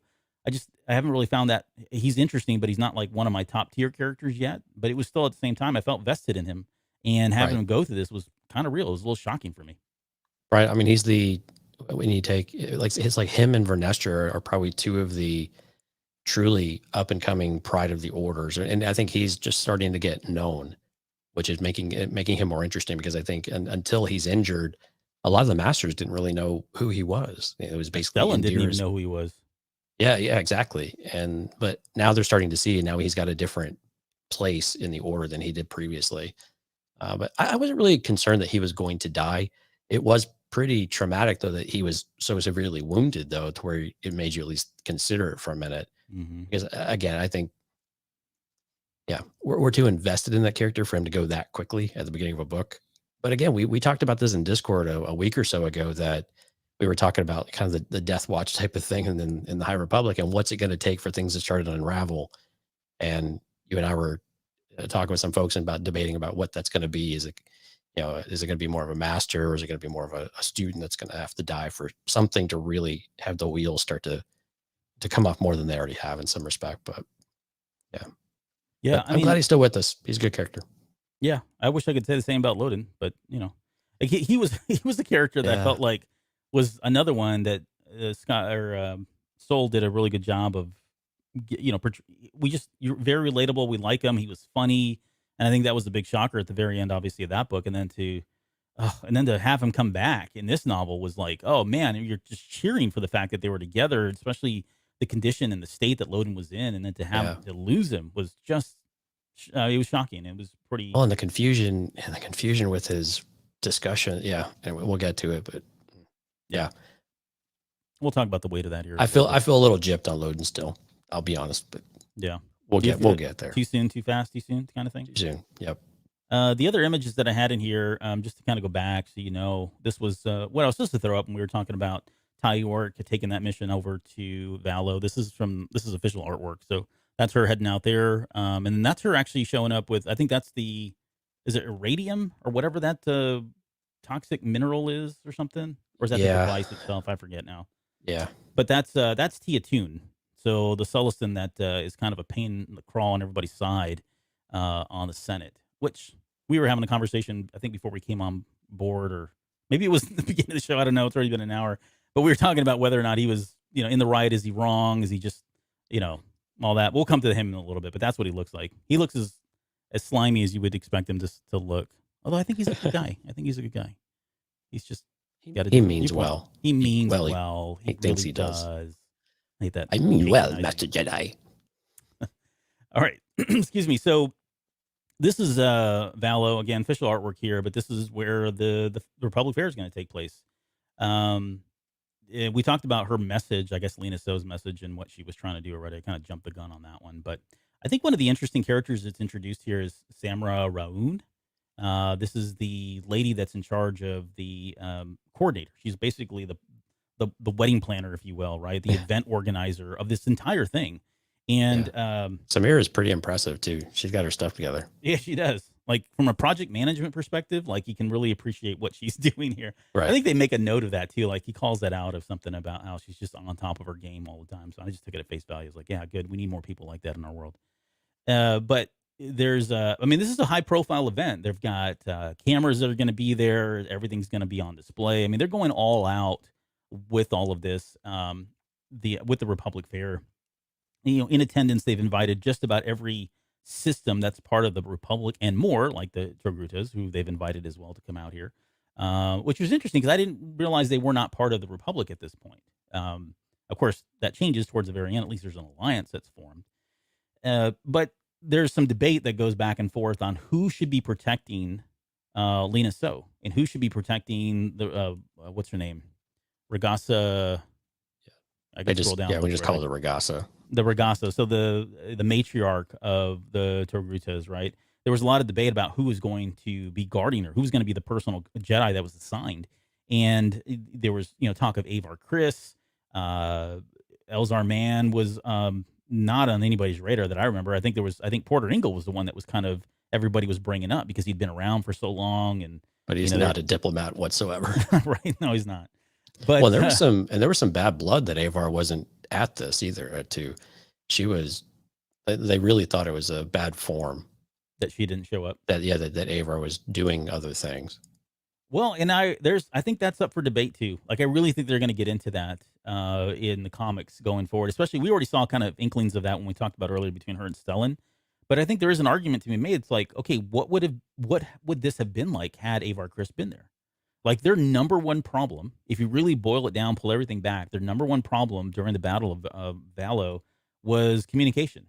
All right, they've been cut off externally, internally, everything was completely shut down. There was the war cloud that was going on, and then they had the wreck punk that was blasting out of the speakers and everything else. I mean, they did everything to dull the senses of the Jedi and anybody in attendance, and this just cut off all communications. And if you lose communications, it can only mean one thing, right? Invasion. Thank you. All right. Thank you.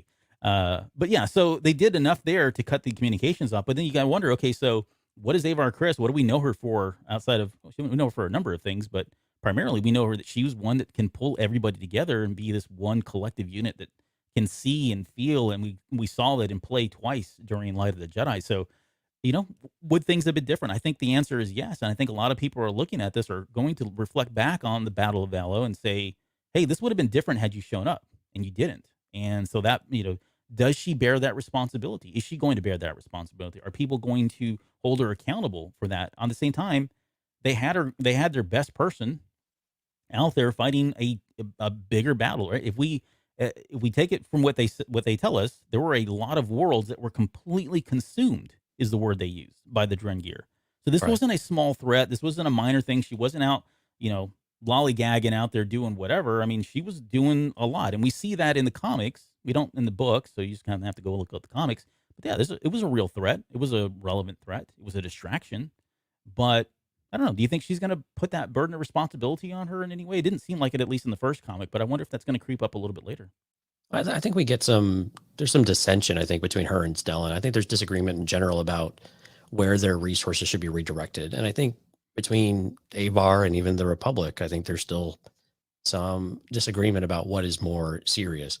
But again, the Republic can't figure out what's more serious. You got Tian Toon, what he believes that they should be doing, and what Lena So believes, and whatever the rest of the galaxy thinks that they should be doing. So I think it's one of these things of you can always second guess it after the fact. The Drengir were a serious enough threat, and we've seen this in the other material, that they had to get it under control because it was consuming the galaxy. Like I said, it was so widespread. It was on so many different worlds that they had to do something. And who else are you going to be able to do it? And it was so important for Chris, because the other thing could be true though too. In the comics, if Avar Chris wasn't there, they wouldn't have been able to put the progenitor to sleep. Right? They wouldn't be able to encapsulate it and control it. As the only way they were able to do it was between Keeve and Avar. I mean, the other Jedi there too, of course, made a big deal, but the abilities of Avar helped control that threat. Mm-hmm. And it sucks, but there's only one Avar Chris. There's only one person who can do this, and she can't be everywhere. And she had to make the call that she thought was best. And again, no one knew that this was going to happen on Valo. It was a little short-sighted to not think that something may happen, but you make the decision you have with the material, with the information you have, and you just kind of move forward. But I'm sure there will be some of that, but I think they've kind of already resolved that part of the arc, though, because I think with Tian Toon, where he was going a little bit later, is that the reason why he wants the Republic to be able to defend itself is because you can't rely on the Jedi. Yeah. What happens if the Jedi? I mean, this is the whole leveler aspect of it too, right? We know where this is all going. Mm-hmm. Because if the Jedi aren't there, the Republic has to be able to defend itself. And he's very clear. Thank goodness for the Jedi that they're here, that they do this service for us, and that they're so loyal, and we appreciate that. But we can't take advantage of that forever, because what if they're not here? Of course, we already know the answer to that too. Several hundred years later, when the Jedi aren't around, we know exactly what happens. But different set of circumstances, I suppose. Yeah, I think what we've been saying with maybe off the show is just that Tian Toon's not wrong. Where he's coming from and what he wants, it makes sense. It makes complete sense. And it's just going to be a matter of whether or not the Republic and or the Jedi see it and want to come figure out what they want to do about it.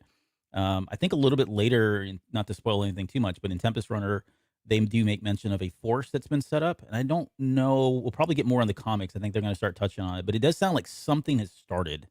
Maybe It's not a coalition of something. Yeah, exactly. But to me, it sounds like it's still one of these, like the Coruscant security, type of thing. But yeah, there does appear to be some sort of a militia of some sort. Like a rough alliance between worlds that they do have a way to respond to some things, but it doesn't sound like they've actually got what do they keep calling the DFP?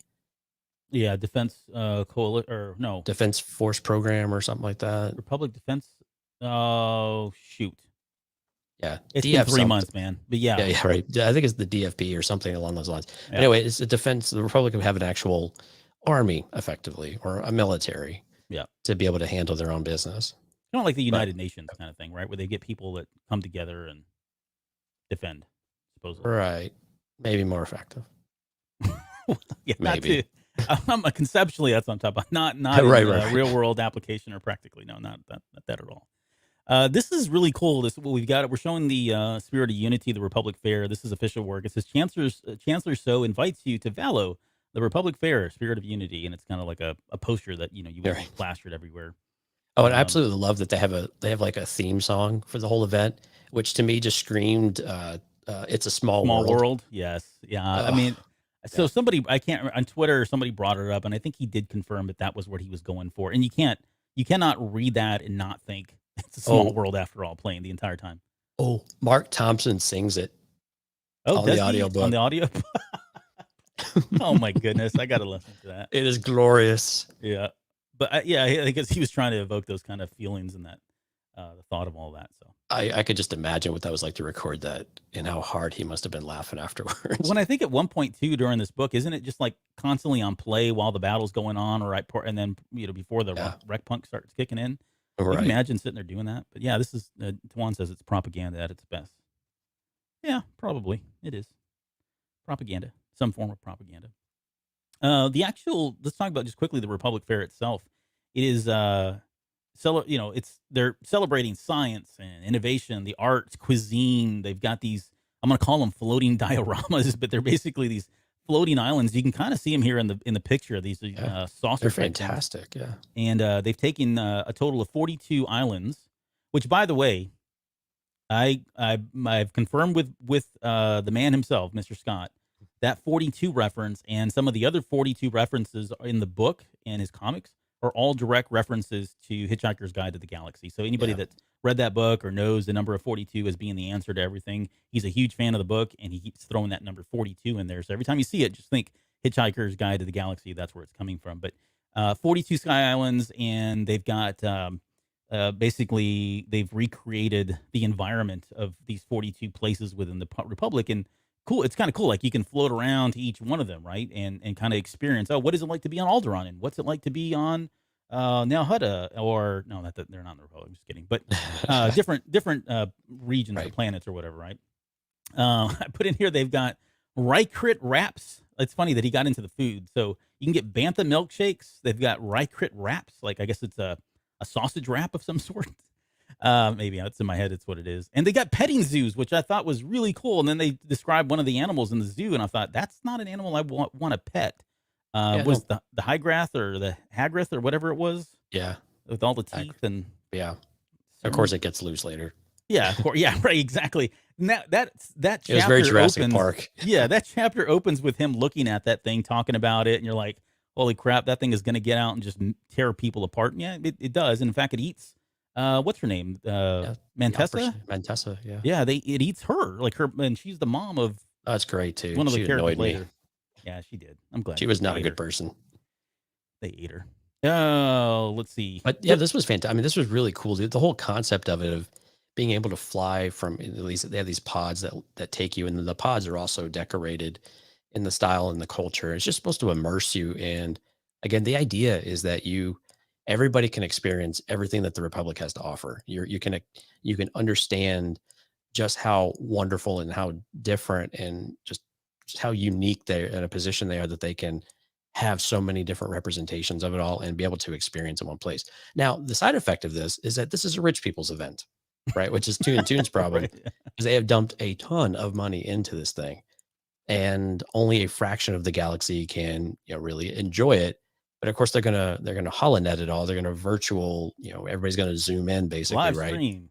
Right. Yeah, they're gonna live stream this whole thing, which is not quite the same whenever you spend all this money to do it. But it was the idea behind it, though, was actually very cool, and I thought it was actually not a terrible event. It's very much like a state fair, right? That type of thing, right? It is. Yeah. Yeah, or like the World's Fair, like what the World's Fair was way back when. Mm-hmm. It's the very same concept, and I think the idea behind it was very good. But it was also, when Samira would talk, the fine delicacies, she sounded like she had an Irish accent in this, but yeah, you had all of these fine cuisines and all of this, but you could just start to tell it was very hoity-toity in a lot of different ways. Yeah, it was there was definitely some very posh moments to it all. Steph asked, "What's it like to be on Tatooine?" That was the one. They're not in the Republic yet. No, I was going to say if it was, it's just sand. I mean, what were they going to? I don't know. Maybe they got a baby Sarlacc pit or something that you could go visit. And maybe they would have a baby crate dragon in the petting zoo. It was just as exciting as the Hoth planet, the Hoth floating one. So right, just completely. Or the pet Wampa to pet. Yep.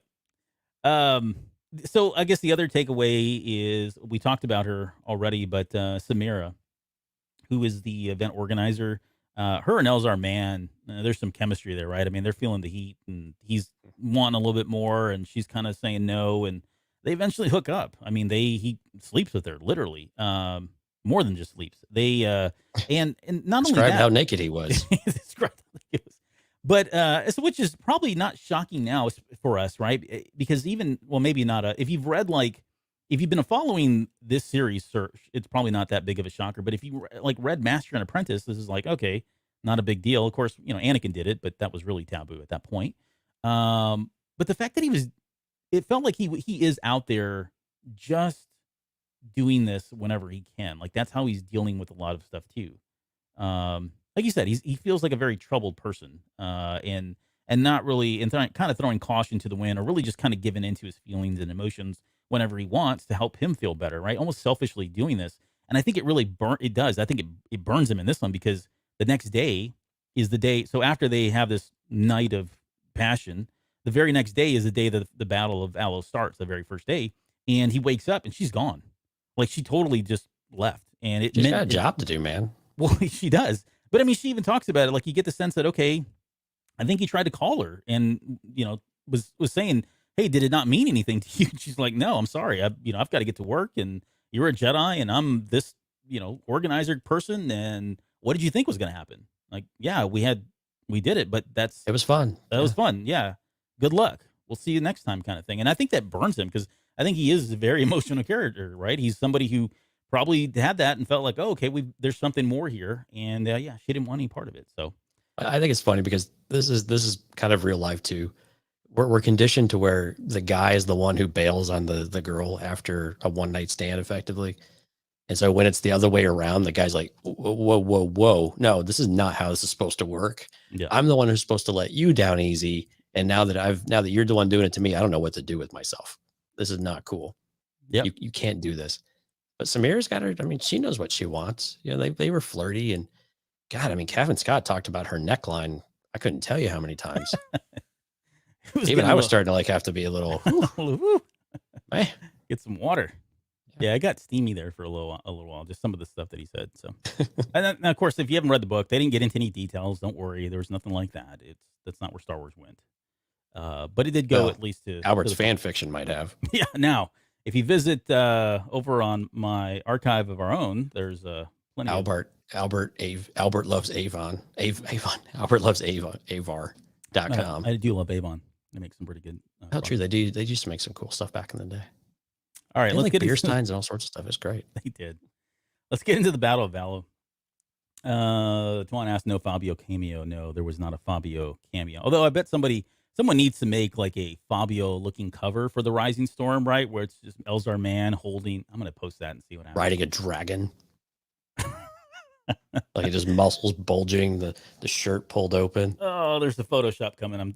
I thank you, Tuan. We gave Albert a project for the evening. That's exactly what's going to happen. Just wait. I'm going to take a romance novel and I'll put the same logo at the top, the Rising Storm at the bottom. But you got to put your face on him. Though. No. Your face on the Fabio body riding a dragon with Elzar's lightsaber. No, that's not going to happen. It'll be Elzar Mann, and we'll Tuan's tag Cavan Scott and see what he says. You do it tonight, and Tuan will fix it tomorrow. It's great. Right. Okay. All right. Let's get into the Battle of Aloe, and it starts with a diversion. They've got basically it's the day of the festival starting and the fair starting, and they've got a line of ships that are waiting to come in. Right. They figure like a long line of cars waiting to kind of land on the planet, if you will. And there's an explosion on one of them, which I think it was one of the shuttles. I think it said it had dancers. Not that it matters, but at first everyone's kind of shocked, and they're taken back by the fact that this happened. They don't really make a big deal about it either. But then suddenly out of nowhere, there's all these ships. I mean, he says dozens upon dozens of these ships come out of hyperspace in the orbit. And again, in this process, as they're coming out, they're disintegrating a lot of these ships that are sitting there waiting to kind of come in. And we've seen that we see that as an impact. It's happened before. But I think it's important to note that using the paths to come into orbit like that causes ships to explode. There's some science behind it, some Star Wars science or physics behind it. But that in itself caused a whole bunch of other ships to explode. So suddenly this whole sky is lit up with several explosions happening and all these ships starting to appear. There was a they begin to attack immediately. The Innovator's now there, the same ship that Bell was on earlier. Bell's up to, I guess he's pretty good at this point. So I don't know how much time has passed, but it doesn't feel like I don't remember him ever feeling any ill effects of, getting a harpoon in his stomach. At this They said point, that, well, I think he said he was still a little tender. He wasn't used to the synth flesh. So I think he was not quite 100%, but yeah, it seemed like he was pretty good for the most part, probably 90, He's 95%. pretty young too, so they bounce back real quick. But they were not letting any ships leave either. So anybody that tried to turn tail and leave, the Nihil were just blowing everything out of the sky. Yeah, Nothing survived. They disintegrated the outpost, the stations, everything. Yeah, the plan was to cut off communications. So they had Pan Eta, who was in orbit, basically bombarding and attacking with the ships and everything from that perspective. They had Lorna D, who led the ground assault. So their first role, which wasn't in this book, it was in Race to Crash Point Tower, was cutting off the communications internally. And so they had sent out some of Lorna D's team out there to cut the communications off. So she was doing the ground level type stuff. And then Zetar, who's the new character that was introduced that took over, I forgot his name now. The other guy. Kazov? Kazov? Yeah, Kazov. So he took Kazov's spot. That Zetar character is the only one. He's out, like you said, in the back, and he's just picking up anybody that's trying to flee. And so that it seems pretty effective. It seems like they got all their bases covered. On top of that, they drop down the war cloud, which is the poisonous, noxious gas all over the world, all over the sphere. And they start throwing this wreck punk. It was brought up in Light of the Jedi, but this just whatever this music sounds like, and there's a soundtrack they're trying to work on right now. Believe it or not, they're trying to get people to put forth. Daniel Jose Older's stuff chimed in on it, as well as Cavan Scott, about how there's something going on. I don't know what that's going to be. If it's going to be official or they're going to make it up, but they're doing something. But they start blasting this throughout the entire fair as well. And so what this does is it really jacks with everybody's senses, including the Jedi, right? They're hearing all this noise coming out of the speakers.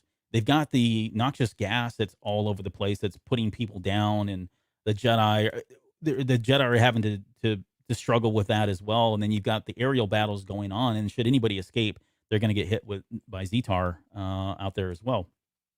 One thing on the gas, though, just quickly, Stellan Geos makes that comment about how he wonders why the rebreathers aren't standard issue at this point, right. Which I think was a great point. Like, if you've been fighting this war for a year now, and that is their tactic, their number one tactic is they start off with that gas and they wear the masks.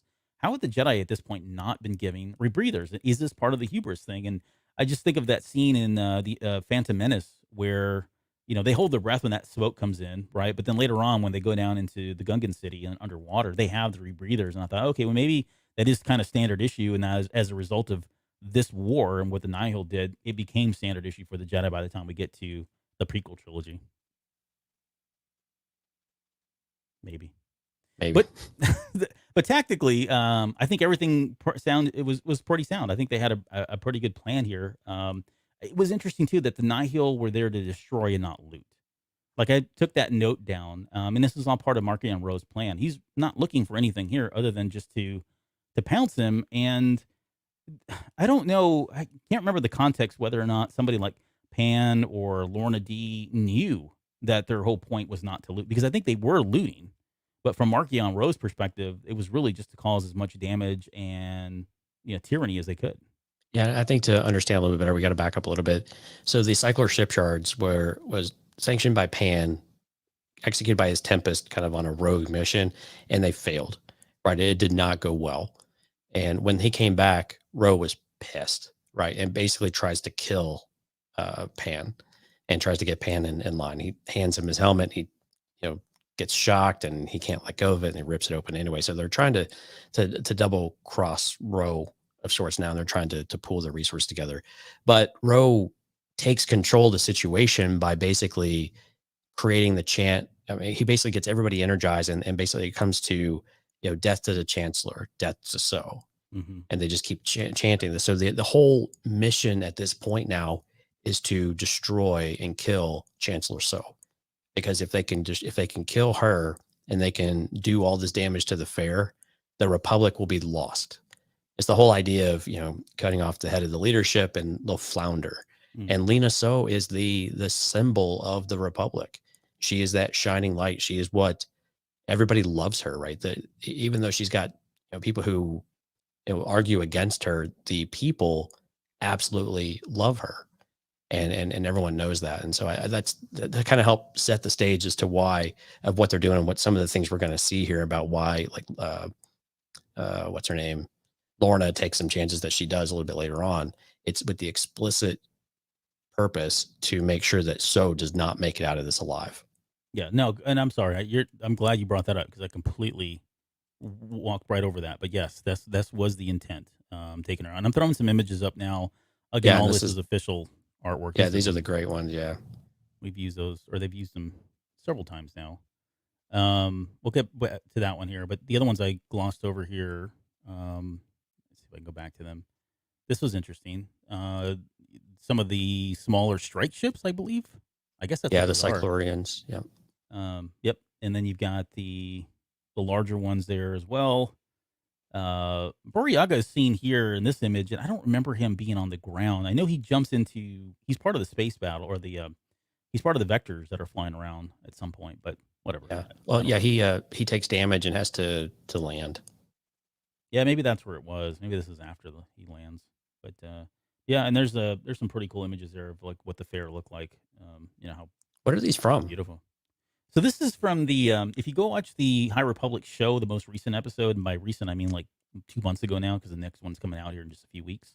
But at the very beginning, they do a really quick breakdown, quicker than an hour and 36 minutes, of the rising storm, and they are throwing up these images. And so these images were made for either for that little segment of the High Republic show, or these are some of the ones that are going to come up in the children's book that's got Boryaga in it, which I don't think comes out until October or something. It's still a while out. But the artwork looks very similar to the one that was done for the first wave, in which, by the way, both of them were done by Cavan Scott. So he wrote both of these children's books as well. So there, all of this is going on. And Bell's on the innovator. I'll come back to that image here.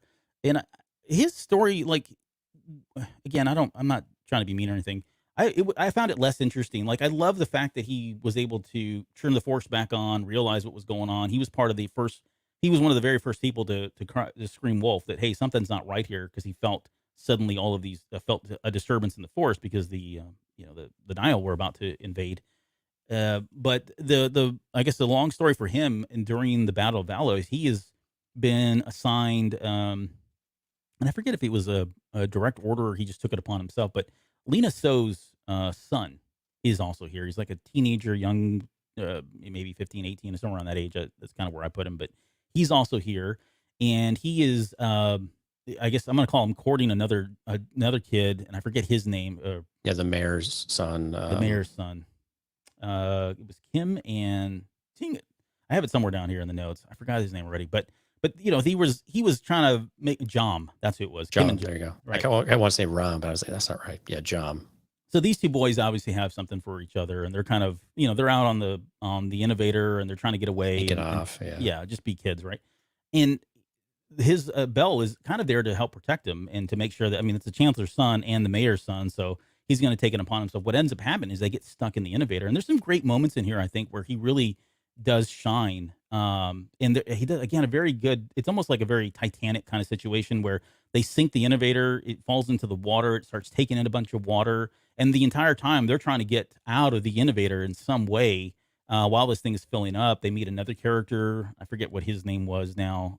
Didn't speak anything. And then we got the words pew, pew, pew. Do you remember that in the book where that's now canonized? Pew, pew, pew. Pew. That was great. But yeah, he gets to, demonstrate his force abilities. But I think this is where I think for a lot of people, it felt like Bell is destined to be more than what we've seen. Like, he is going to really be a big character. And he's relatable because he's very practical. He seems like he's very rooted, very down to earth. He's not like a Stellan Geos. He doesn't have the worry. I wouldn't say worrying. That's not a word. Wayfaring ways of Elzar Mann. He's not the pristine, symbol of the Jedi Order that Avar Kriss is, he just feels like a very good Jedi, well-rounded Jedi, and I think that's why people resonate with him. And it's during all of this this whole scene with him and what he's going through to what lengths he goes through to protect Kim and Jom, that a lot of that really kind of bubbles up and surfaces for him. Right. Yeah, he's just trying to do the right thing and save these people. And then through Steph's comment up there on the screen, yeah, he just kind of took the assignment whenever they recognized that they had disappeared, and he had promised to the Chancellor that she would find her kid. Yep. There's Ram as well. I'm going to just throw a couple images. We won't really speak to them because this is pulled from Race to Crash Point Tower, but there's Ram there. Always looking a little dirty, grungy. This is the Crash Point Tower. So this is the communications tower. This is after, I believe, it gets restored here. They were also planting Drengir seeds. I think that was part of their plan. That got squashed as well. Here's another one. So this is from the Free Comic Book Day issue that went out, I guess, a couple weeks ago. There was a bit in here where they cut away, and this is where we got the visuals from the scavenger droids. And I'll come back to another image a little bit later because there's so much going on in Valo, right? There's all these different things, and it's very Star Warsy where you've got multiple fronts that are kind of happening. You're bouncing back and forth. But the one thing, let's touch on something here, and I don't have a visual for it, but I want to talk about Elzar Mann specifically. Sorry, that's a little blurry. I didn't really see the resolution on that one. But Elzar Mann and then Ty York, because they do come together here. And before they do, though, let's talk about Elzar Mann, because I think more than anything, he has a pretty significant a moment in this book where, like we mentioned earlier, he's got all this rage, emotion, everything you can think of been building up, all the torment that he's felt from the visions that he's not been able to break. He finally came out here thinking it was going to fix everything, and then he gets thrown in the midst of this battle, and he's witnessing all these horrific people, or horrifying deaths, right? People falling off these platforms, and he finally just unleashes to the point where he takes one of these floating discs, right? Think about the size of this thing, channels the Force, taps into the dark side, and takes it and starts wielding this thing as a weapon and just running through the Nihil ships. I mean, literally sending this thing through ships. And while on the surface, for those of us that have played, some of the video games and the powerful stuff, I can't think of somebody outside of like somebody like Rey, or I don't know that we've seen this level of power before. First and foremost, Palpatine and Rise of Skywalker is about the only thing comparable. Exactly. Outside of like Force Unleashed, yeah. Exactly. That's what I was saying. Like outside of Force Unleashed, I don't know that we've seen this, and so I've got a lot of questions around it. First off, there's probably a whole debate and a whole discussion that we can have around just how powerful Elzar Mann became in this moment. It scares the crap out of me, first and foremost, but the fact that, one, he did that, two, the Jedi's view, at least Stellan's view right now, after it was over, like it didn't seem like it was a big deal. Like, I mean, it was, don't get me wrong, it was, but they're like, hey, you know what? You admitted that you did something wrong, and we'll figure it out. We'll fix it. Don't worry about it. It's not a big deal. Compare that to like Yoda and how protective and how cautionary he was towards Luke with, once you start down the dark side path, wherever it will dominate your destiny. Again, was that line that Yoda gave because Elzar Mann tapped into the dark side to this level. And although we're all saying the right things and everybody's got a good feeling that we're going to pull it through and he's going to be just fine, that's really not the case. That eventually this is going to catch up with him, that his destiny has already been predetermined because he's tapped into the dark side to this extent. It wasn't even like a small thing, right? This is like, and the other thing, just for context, the Jedi at this time, which I think is another problem with them, because they're not perfect at all, but another problem with the Jedi at this time is they really value every single life. Right. Like you cannot count the number of times that before a Jedi in any of the books, any of the comics, says out loud or thinks to themselves, I really don't want to do this, but I'm going to have to do it. And it's horrible that I just did it. I can't believe that I just did it. They really, really try to value every single life, whether they're Nihil or the Drengir, even the Drengir. Like there was they've made comments about, hey, these guys are living beings and they're plant things, and we're killing them. We hate that we're doing it, but we should. It's so different. And it's crazy that they think in those terms and how pure they try to be when we get to the Jedi that we know of in just about any other era where they're like, yeah, no, some people are going to die, and that's just the way it goes. Mace Windu doesn't think this way. I guarantee you Right. that. Yeah. So I Well, don't know. and we We're get kind of we going get on there, but yeah, when we get to some of the other characters like Imri and Buryaga, they're super sensitive too, yep. right? They feel every emotion, no matter the circumstances, and so it's very impactful for them as well. But I think with Elzar, I think on the other side of the coin, though, we'll give Elzar a little bit of credit here. After he goes down this path and he kind of stops himself and gets himself right, he really is. He knows that he's broken at this point, and he is effectively begging to Ty Yorick to, I need someone to keep me grounded, and Ty is not evil by any stretch of the imagination. He knows this to be the case, Mhm. and so they had a fight earlier on, right? And he took her lightsaber, and she was pissed, wanted it back. They were throwing her in jail, but anyway, so she got out at one point, and she came back to fight him for it, and he just handed it over after all of this happened and said, I need, I'm going to give it to you, but I need your help. I can't do this alone. I need someone to basically keep him honest and keep him Yeah. grounded through this, because he didn't trust himself. I can't trust myself now. Yep. Right. And of course she says no. It was like, sorry, bro. And just kind of walks off. But, man, but it was she did. She, as much as Ty Yorick wants to just leave everything to chance and to her little stones or whatever it is. Is that what they're called? The stones that she rolls for chance. Yeah. She has them in the monster at Temple Peak, but I don't think she's using them at this point. I think she's done using them. The one time she didn't use them. Yes. Yeah. Was doing all this. Right. Yeah. But yeah, she uses these things to decide a job, whether she'll do it or not. And basically you just think Qui-Gon, but without the, influencing it all. But yeah, I mean, but at least it speaks to Elzar that he's aware. Like he has the self-awareness at least to be able to say, okay, I am messed up. I am I'm not doing the right thing. I don't know what to do. I need someone to do this. And Ty, for better or worse, she knows who she is, or she's at least got an idea of what she's not. And she's just kind of doing the things that she wants to do. And she kind of fits more of almost like a way seeker anyway, with the way that they're kind of setting her up as. So I'm really curious about some of her backstory as well, because she had training clearly as a Padawan, but she has not been part of the Jedi for quite some time. Yeah, I think they're gonna expose all that, and they already did. Like in the first issue of Monster at Temple Peak, you get the flashbacks of her as a Padawan, and things seem like really great, and something's gonna happen. It's gonna happen, but yeah, there's definitely some background there for you. Right. But so for all the things that Elzar was doing, at least he has those redeeming qualities about him. Right. And just to kind of add on, so that really wasn't the most atrocious thing he did, in my opinion. Like the fact that he was floating that disc around and blowing ships out of the sky, it's like, okay, yeah, it's horrible because, again, from their perspective, this is a horrible thing because people are dying. Right. But he goes one step further. Like at some point, he says that he's going around and he's ripping masks off with the Force, no big deal. But then he's also ripping their arms off with the Force, like literally using telekinesis to rip their arms off. And there's a great quote in here. He says, the Nihil are acting like animals, and like animals, they'd be put down.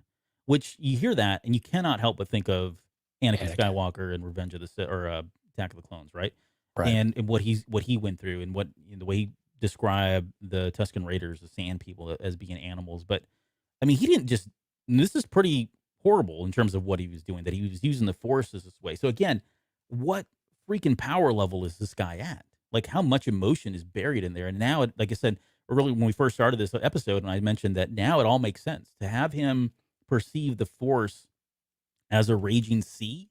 Seas can be very calm, and they can be some of the most devastating things, natural disasters that can occur come from storms and come from waves and tidal waves and all of that. So it's very appropriate that he sees the Force in this way. But yeah, I've got some questions around just how powerful he was, and is that normal? What's going on there?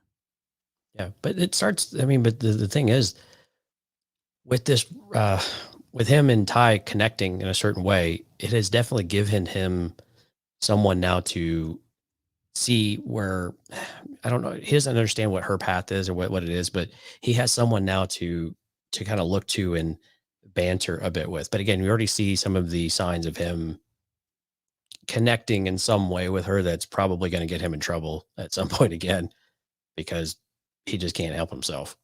Yeah, well, they did this, and so let's on that note, they do when they come together and she helps them, they eventually come across these animals. They're dragons, right? They're called sand voles. They're dragons in every sense, and I've got a picture we'll show you here in just a second, but that is an official piece of artwork. But they make this like force connection, force bond, which was really interesting because It's not only very did they intimate too. Yeah. very intimate, exactly. Yeah. Like they were able to see each other's pasts and things that they had done. So she's aware that her, Avar, Chris, and him had hooked up at some point, or did I don't know? They maybe kissed or whatever because they did it when they were Padawans. She had the unfiltered version, it sounds like. Yep. She got to see a lot of that, and vice versa. He got to see a part of her and see her past. And he mentions there's a couple things in there, but they're all kind of like, ooh, wonder what that is, and we probably know later on down the road something that really stands out just now for us. But that is an interesting power that they do that. I mean, it's kind of like we get when they do it with the animal affinity kind of thing. Mhm. And it's really what they did. They did it with each other first. Then they did it with the Sandvols as well. So they were almost like as unified. All four of them were kind of connected by the force, and they saw each other very differently afterwards, which I think is where what you mentioned earlier. Right. That's gonna be very interesting to see where that goes. And on one level, you almost got the sense that man was kind of, again, probably because who he is, saw it as a very intimate relationship kind of thing, and she was like, "No, dude, you're not even my type," which I thought was very funny as well, because again, he's getting shut down by somebody 2 times in one book. But yeah, just that force bond. I wonder what that's going to what that's going to be like for them a little bit later. The image that I've got up now is that Sandval. It looks like a freaking blue dragon right out of Dungeons and Dragons. Like it looks Yep. exactly like that, which is really awesome. There's a great line in there. So eventually they get on these Sandvals and they head to the sky and they start attacking ships while riding these animals. And there's that one line in there, and I'm paraphrasing, but it says, it says something about man is riding a dragon and attacking ships, because why else would it be anybody? Why would it be anybody else but man that does this? So that's really cool that we're getting that context, and we're going to get to see some of these more of his unorthodox type of abilities and tactics. But really cool stuff that they were out there flying around killing these scav droids. I mean, these dragons were biting ships and breaking off wings and doing all kinds of stuff. So, I mean, dragons in Star Wars, it's kind of a thing, right? That's right. Those are the Sandvils there. Before we get into Stellan Geos, is there anything else? Oh, we didn't talk about Porter Engel, right? Surfboarding the Vectors. Yeah, that was and What'd this you kind think of goes about to that? and this kind of goes to your point earlier, where they're out there saving everybody. So when they've got Nihil and everybody falling in space and crashing and blowing up these ships and whatnot, the Jedi are still out there trying to catch everybody. I forgot what exactly had blown up or had started dumping people out. It was one of the things that tipped over and people were falling off. Okay, but And they were even using the Force. Nihil, yeah, but even Nihil were in there, I think, as well. Yeah, they were saving them. Yeah, and they were sitting there yelling obscenities at them the entire time while they're on the hood of the car, basically, for visual. But yeah, I mean, they were still trying to save each and every one of them as best they could. But yeah, you've got Porter Engel out there basically doing not Marty McFly, a Teen Wolf on top of the van, surfing. Nobody's I knew gonna you'd get like that one. reference. No one's gonna get that reference. Yeah, he's Oh, on the come blue, on. he's People on the know what blue Teen van. Wolf is. No, they don't. Not well, maybe our audience does, but yeah, he does that. They call it unified meditation, is what the official term was. That he Okay. used. And it basically he's essentially doing what Avar Christ did, right? She See, pulled she's everybody not so together. special. Yeah, they got more than one. And we probably failed to mention it, but the communications were restored. Well, no, it's coming up here in just a little bit. Sorry, we'll get to the communications piece. But yeah, I guess the tragedy here is they lose Mikkel. I think he was what was his race? He was oh, dang it, Duratar? Maybe not. I don't know. I can't remember him. Duros. I think he's a Duros, not Duratar. That's a place. I think it's Duros. Anyways, but they lose Mikkel in all of this, so there was a casualty here from that perspective. But yeah, I mean, he's riding on that thing, and they're floating around catching people, which is pretty interesting, and kind of goes well with just how much this guy does and what he's been through. We're gonna hopefully see even more of him later. We'll get to the communications piece. So just I guess quickly, Ram It was is actually able one to, of my favorite scenes in the whole book. which was at the So Ram, I'll let you talk to it. Yeah, so I'll let you Oberlin talk and to it. Lorna. So Ram restores internal communications, but also going on is you've got Oberlin and Rao or Ril or Rao. I don't know how they said her Ril, name. yeah. Ril. We didn't really talk about her. She's kind of like the news reporter that's kind of been assigned to here. She's got this little droid, little cam droid that floats above her head, and She's got it somehow interfaced into her head. Almost like a Lobot kind of thing where she can. Yeah, she's been given basically unfiltered access to the chancellor, and they're able to record most things and to be able to report all of this to the Republic, or to spread it and to be able to show the entire Republic everything that goes on behind the scenes. They're trying to basically show transparency amongst the Republic. So that's why she's there, and she gives all these interviews and whatnot. Yep. But so Oberlin basically is with her and paired up with her. And if you don't know who Oberlin is, he's an Ugor, which is basically a slime, like being, if you will. He's like the first Jedi that's ever been of that race, or creature, I guess, or whatever. But he and Rill team up, and they go try to restore external communications. They're trying to get a signal outside to call for help while this is going on. And there's a great battle that happens with Oberlin versus Lorna D. That I know you were tickled by it, but what did you like most about it? Well, yeah. So to give a quick, when Elzar, if you remember, we were talking about it before, where Elzar was excited that Avar was going to be landing on Valo, and she didn't know, and Stellan was trying to tell him wait, and then he was disappointed. Oberlin was the one who was actually there, and so he's the Jedi historian, I guess, of sorts. Archivist, right? So he has all of these artifacts, and he knows everything there is to know about all of these, and he loves to teach everyone and tell everyone about them. And so, but yeah, what made this conflict so interesting while they're trying to do this? So he's buying real time to keep working on the communications, and he is giving her a lesson on all of the artifacts as he's fighting Lorna D. And I think in some of her compatriots. And so it's just fantastic. All the coins, and you probably want to appreciate these things, but this is what all this means. And it's just listening. This is where the audiobook was fantastic, because you really get a sense of just the monotone type of thing. And this, like you said, this is like a slimy slug, or a slime in a space suit, basically in an astronaut suit, if you will, for a visual, and just giving her a lesson in Jedi artifacts, like you would, like if you were in a museum. And it was just so perfect, because she's just like, do you ever shut up? And, and it was just so perfect, because he's just kicking her butt left and right while he's giving her an instruction. It was just fantastic. Yeah. I mean, he does what Stellan Geos couldn't, although we'll come to that. Stellan took some, Stellan got beaten around quite a bit. Yep. But yeah, it ends with him finally just kind of blasting her, like literally using the force to like force push her, if I remember correctly, like out the roof, like through the ceiling, a wall or something. Yeah. Yeah. And then sends her flying, to which she lands a little bit later, like lands closer, honestly, to where the chancellor's at. So, but yeah, it was a great little scene there. Especially when he's using those coins. So like, I think he's floating them around and uses them as projectiles and all of that. So good stuff from Oberlin. There's a lot of people that really like him. I am one of them, and I'll just tell you right now, I'm trying to come up with I don't cosplay, but if there's anything that I would ever want to cosplay as, it's going to be Oberlin. So I'm looking into what it's going to cost. It's going to be expensive. So I thought it'd be cool. That will be interesting. It would be interesting. So now that they've got communications restored, we'll come back. We're going to get to Stellan here in a second, but now that we get communications restored, they're able to talk to one another. He checks in, all the Jedi report in, which is really cool. I mean, it's very dramatic and climactic as it's kind of building up. Finally, he hears that Vernestra Rose there, Ingle chimes in, Dira chimes in. I think they get Bell, who kind of chimes in at the very end, saying, "Hey, he's with Kim and Jom, and they're on the Innovator or whatever." So, Stellan has an idea of they need to get rid of the cloud. Like, it's just too much of a problem, and so they all come together, use the Force, and they blow the cloud out, like completely clear it out. And that's when they realize, holy bananas, this is gone.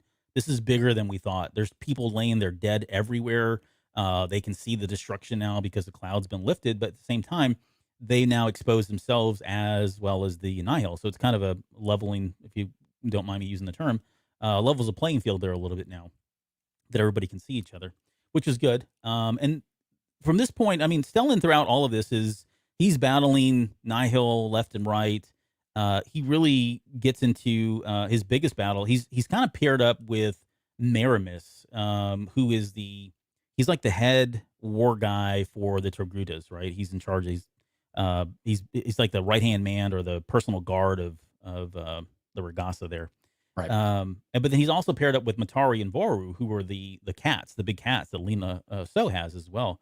They're kind of doing their own thing, and he's sitting there battling different people in and out. There's a Trandoshan at some point that he gets the crap beat. I mean, this Trandoshan is not, a pushover. Really gets a crap beat out of him there. Well, and the Nihil are like overstimming themselves too. They are so before you say, well, or before anybody thinks that the Jedi are pushovers, no, the Nihil are stimming themselves up. They are jacked up, and so they're like nigh unstoppable, if you will, where they're charging after them, and they'll take a shot, but they don't feel it, and so they just keep on charging until basically they're dead.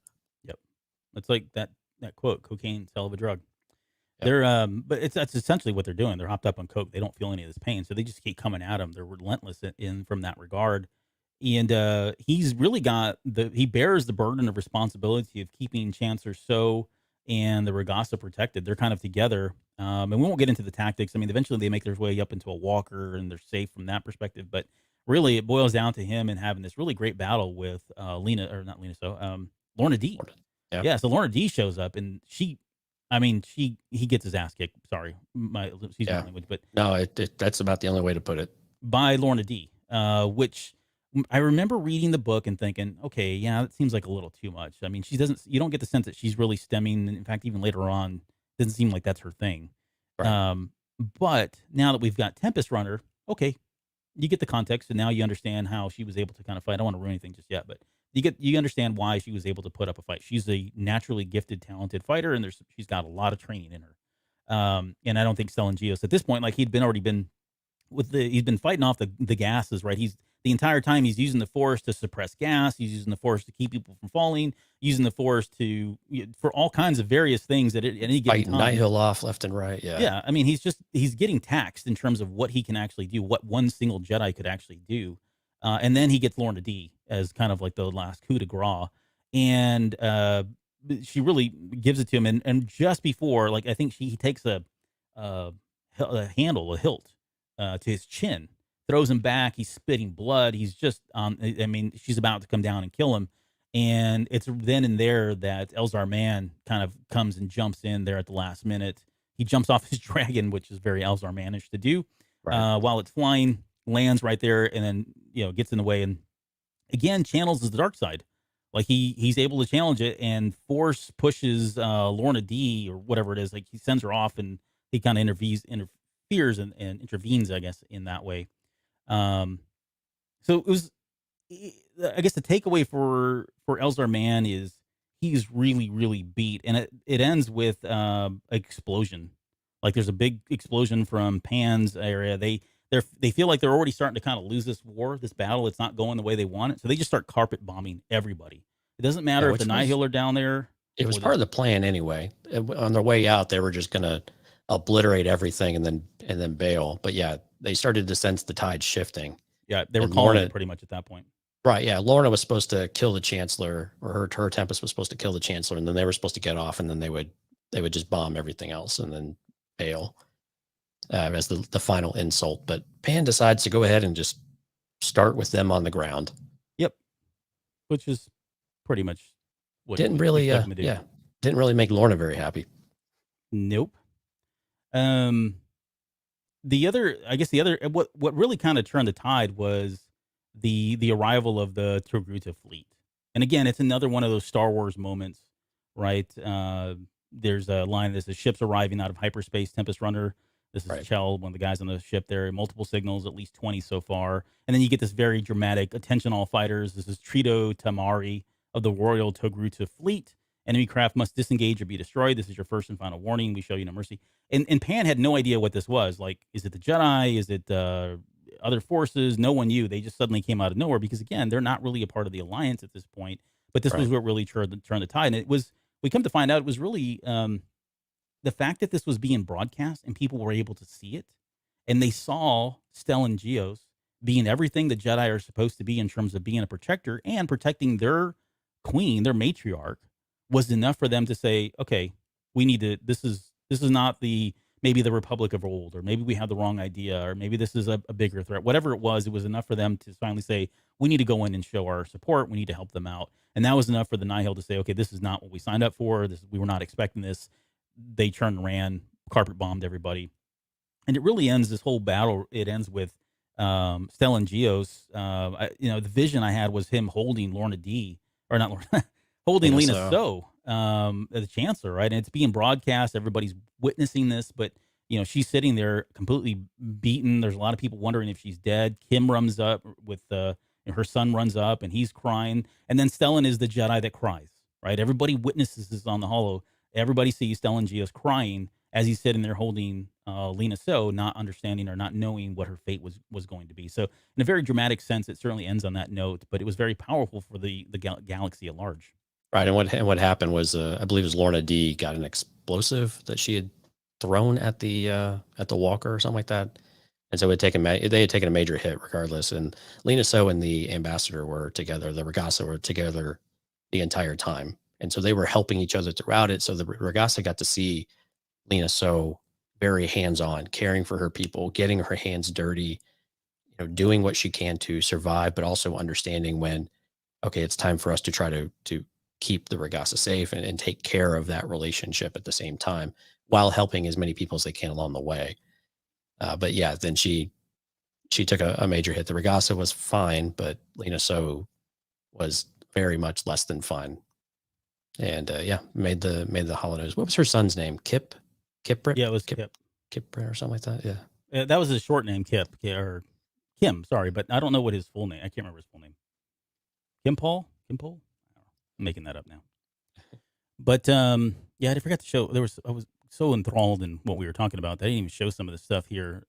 This, of course, is from the out of print version cover of The Rising Storm, which you can see there. Her comically large axe, the clap, as it's called on Reddit, that she's wielding there. It's like a plasma axe, which, by the way, has its own Twitter account, and Cavan Scott is now following that Twitter account. So he'll follow everything. So he even follows us.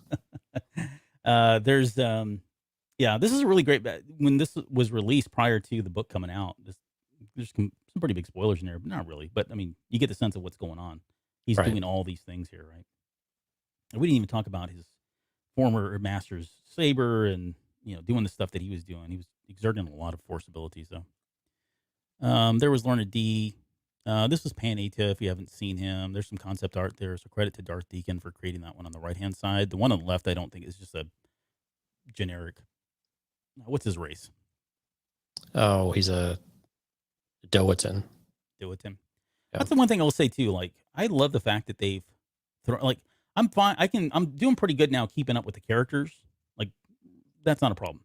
What I struggle with now are the dang races. Like, there's a lot of them. So many of them in all of the books they use, which is great because I think the sequel trilogy got a lot of flack for, oh, look, we don't see any of the old characters, any of the old races. It's all these new races. And every once in a while you'd see an old race, but man, they don't pull any punches. Like, it's everything from the prequel trilogy to sequel trilogy, all new races. It's all in there. And Scott keeps throwing these at you, like, and they're so bizarre. Like, some of these are from like the dang Droids cartoon. Like, there was one that's from the Droids cartoon. There was one that was from one issue of Star Wars Adventures that came out like 3 years ago, which is Zetar. That character, his race was used there and has never been used anywhere else. A Telpini?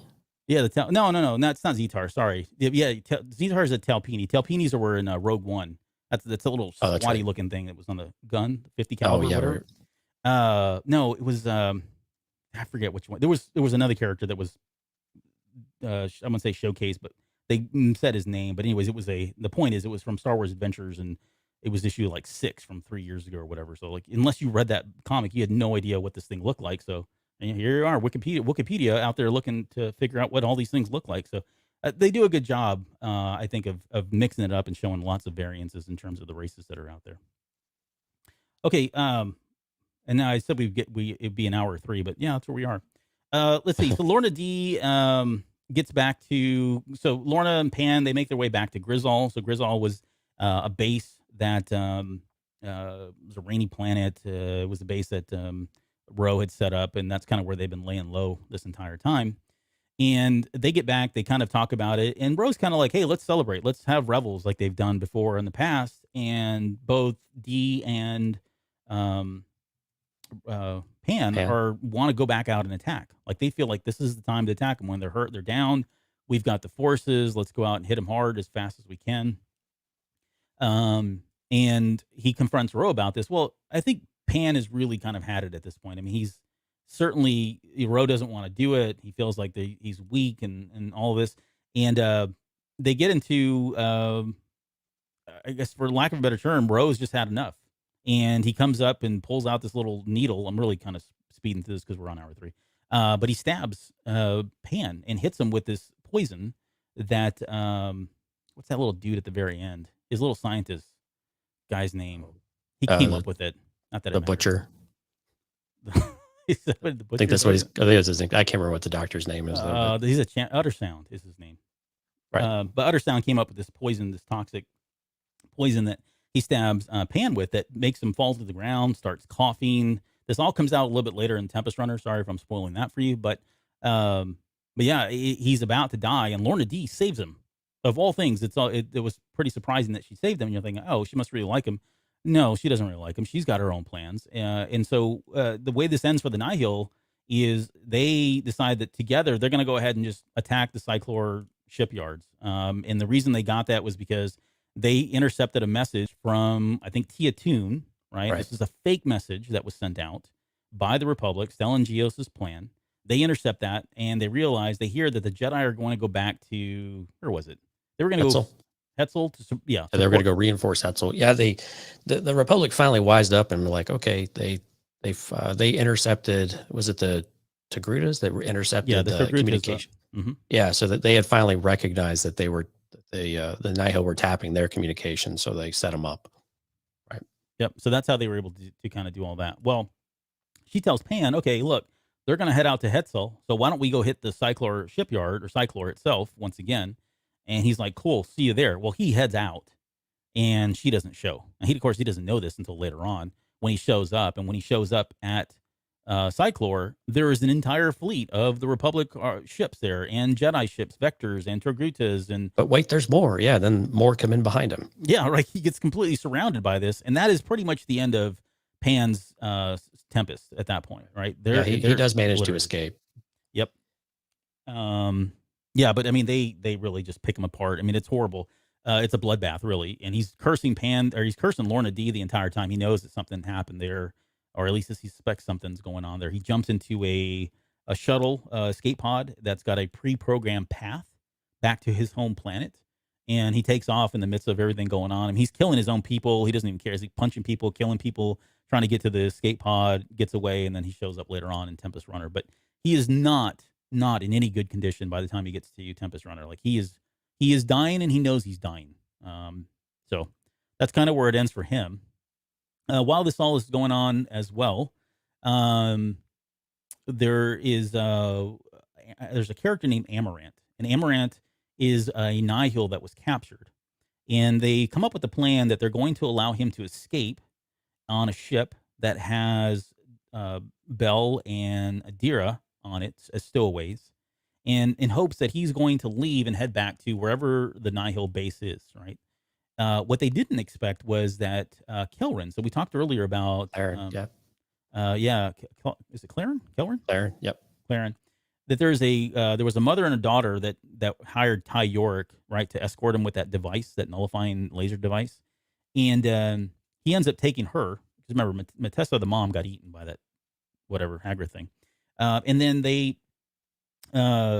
this character named Amaranth jumps into the ship, but he takes the daughter by accident. Like, it wasn't planned. This was not part of the plan. They were hoping he would just jump in there and take off. Well, he ends up leaving and does go back to Grizzle like they expected. And then once they land on Grizzle, that's when Bell and Indira jump out of the ship. They then start the beacon. Right, they end up searching couldn't find any kind of beacon device or nothing like that. The Nihil do, and when they do that, that's when they call Elzar Mann out there, as well as a number of other ships. Elzar does like a recon basically, and then calls in the rest of the fleet. that's kind of how we get to the. I know we kind of skipped a lot of. We're kind of blowing through some of this here at the very end, but the point is they're pans out now. Lorna D is there on Grizzle as well as Marchion Row, and suddenly now the Republic and the Jedi know where their base is. So that's pretty significant. I mean, this is a pretty drastic change, and I would say like we've talked about this off air, but where the story's going, like some of the things that we were thinking were going to be long lasting things and themes or story threads have not really turned out to be. Like we're only in wave 2. The Drengir are gone, at least on hold for now. Marchion Row is, well, I don't want to spoil anything, but he's kind of falling out of power to some extent. He's gotten rid of all of his people. He's killing them off. I think that was part of his plan all along. However, I think that's starting to bite him in the butt now. You've got the Nihil they know where their base is at. They've been able to identify them already. They even have even Marchion Row is on their radar, though. At this point, the cool thing is they think Lorna D is in charge of the Nihil. Like they suspect her to be like the kingpin leader of all of this, which works in Row's favor, of course. And they finally recognize that they call them the Eye, that the position is the eye of the Nihil. Yeah.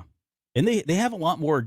So if you think about it, and the reason why they have so much information on the Nihil is they have people that were prisoners during the Battle of Valo. And this comes up again in Tempest Runner. You get to find out that they know exactly, like they know about strikes and clouds, how things are broken up. I would expect they would know that Row. I think they've got their ships too, because I think they might have a path at this point as well. I think I remember that by the end of Valo. I think there were some paths that they were able to salvage. Mm-hmm. It wasn't real clear, but it certainly definitely implied. They know about the path engines. I know that, and I wonder if they're going to try to reverse engineer those in some way. It's all interesting, very intriguing stuff for sure. But the big so at this point when they finally get to when all the Jedi show up on Grizzle, this is where and it's really right when Bell gets off his ship. He immediately has a connection with Loden Greatstorm, which I know we haven't really spoken about Loden Greatstorm all this time. In fact, I don't know if we've really mentioned it at all. He is still alive. I mean, we said earlier that Bell couldn't feel him, but he's been on this ship. He's been on the Electric Gaze for this entire time, and we've talked about what Marchion Row has been doing to him and all the tragic things there and all of that. But there's something different about the fact that Bell is now on that planet with him. And so much that it gives him, it like reinvigorates him. Like it gives him his force abilities back, at least enough for him to take Utter Sound and convince him with a Jedi mind trick or whatever I forget what the High Republic era called this thing, but the mind touch. The mind touch, right? He forces Utter Sound to release him. And at that point, he starts to, I mean, he's frail, he's skin and bones, he can barely stand, he can't catch himself when he falls. Yeah. Oh yeah. He's in rough shape. He's in really rough shape. His Leku have been cut off, which I think is just horrible. Like I don't visually understand what that would even look like, but it's got to look horrible. And it was funny too because they make a comment of like later on he tells Bell like, "Well, I can get implants for that or whatever, cybernetic implants." I'm like, "Why?" I think Bell was saying that. Yeah, you cybernetic implants. Why would you do that? That's not important. I don't know. I mean, it's such an insult though to do things like that. Yeah, I mean, it absolutely is. It's disgraceful. Yeah. It's shaming to have those things cut off in that way. They get into a fight, him and Marchion Row do, but again, Loden's in no shape really. I mean, Marchion Row is by no means he doesn't really come across to me as being well adept at combat in any way. But Loden's at a point where, it doesn't take a whole lot. And so they do get into a battle there, and Row gets covered up in a bunch of stuff, and eventually he disappears, and Loden's just trying to get out of there. So he doesn't pursue him. He'll come back in a little bit. But what's also going on throughout this book, and we've kind of glossed over it, but I want to come back to it just briefly, but he's been having conversations with Mari Santeca. Right. And he doesn't know who it is. He just hears this voice talking to him the entire time. And eventually he finds his way into that room, and he sees her. He sees her in there with all the tubes, and he's trying to, I think he basically says, look, I'm paraphrasing, but hey, I'm going to try to rescue you. Like he feels like it's his duty to at least try to get her out of there. And she tells him no. Like she says, no, the thanks should be yours, Loden Greatstorm. You brought me back. You showed me the way. And then she tells him, go be with your Padawan, with Bell. Which again, another conversation that we need to have about what is her role in all of this. Well, we know Right. I don't want to spoil anything, but she she's not a very she's only in this for a little bit longer, folks. So somebody that I thought would be like pivotal would be somebody that would string through wave 2 or phase 2 and be, that pivotal in terms of the storyline.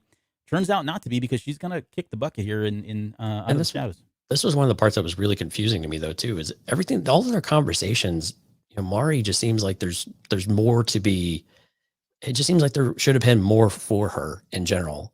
Even going through Out of the Shadow, it doesn't, there was still, it just felt incomplete to me, her story. And I hope that there's something else at some point, but I'm not really hopeful that we're going to get anything for her. But that what did he bring her back from? Like what, and for what purpose? And then what we get in Out of the Shadows, I'm sorry, was still a bit very, very vague of what she gave to Vernestra. And so I'm trying to understand her, besides giving the paths and doing the things, and that they kind of, they figure all this stuff out eventually, the Jedi do, but what was her real purpose and all the things, the whole dialogue. I wish we could just read you all the dialogue between her and Loden. Mm-hmm. And then, because then you'd read it and you see where things went. You're like, what did this mean? I really was quite confused as to how, and maybe I just need you to sit there and talk to me about it for an hour and a half or so.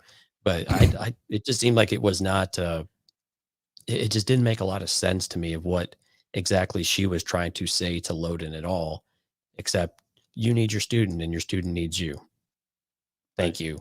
Yeah, the thanks is to you for what? I mean, unless Okay. it's like unless she's, again, I don't. This is part of that conversation I want to have. Like, I don't understand. She seems more lucid now. Sorry to interrupt. She seems Sure. more lucid now than she did in Light of the Jedi, right? Yep. I mean, there's that.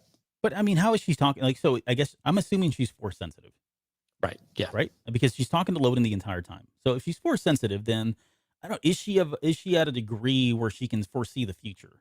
And was she telling Loden, look, your path, your destiny is somewhere else, because you need to be there for Bell, or you're going to have to die because that's going to impact Bell, or, right? Maybe, again, this is purely speculation and theory on my part, but the only reason I could see her going through having all those conversations, saying the things she said, telling Loden that this is not his path, that he needs to go, no pun intended, he needs to go help Bell and be with Bell, because she sees that something from that, some good is going to come from that, of his death and being reunited in some way. And she just can't tell him, because, that's what makes a good story, right? The drama of it all. But there wasn't, but that didn't happen.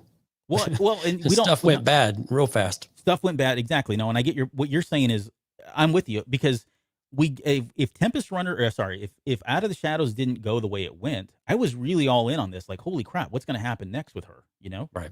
And because it felt like there was a turning point, like she was going to, I don't know, rise up or start giving him bad paths, or, you know what I mean? Like it felt like there was going to be something there, but then you get to Out of the Shadows and she's gone. Right. And we don't get the resolution that I think we wanted to get. The only saving grace in that story, that not to say a story, that's not fair. It's actually a pretty good book. The only saving grace, I think, from that theory about was it all for nothing, was something that was very vague at the very end about what you said, Venestra Row. She gave Venestra Row some coordinates and said, go here. And that was like it. There's no context about. She basically gave Vern a path. Exactly. And because her and Vernestra seem to have a similar ability. Right. And that's it. So are we, I guess wherever that story goes, maybe it still maybe there's something there that we can salvage from this whole thing, and it makes us feel better about how Mary Santeca went out. But maybe not. I don't know. I guess it's to be determined. We just don't know what she's supposed to go out and look for. We just know she gives her a path, gives these coordinates, heads out there. We'll see what happens. But right. Yeah. Anyways, I know that's probably, we went beyond the purview of what we're talking about here, but there's some more imagery here of that. Yeah, I mentioned these guys get into a little quarrel there. Eventually, he makes his way down.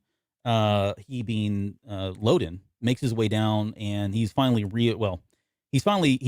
knows that Bell's there. There's great build up there. They both are like happy. They're together. This is before that. Sorry.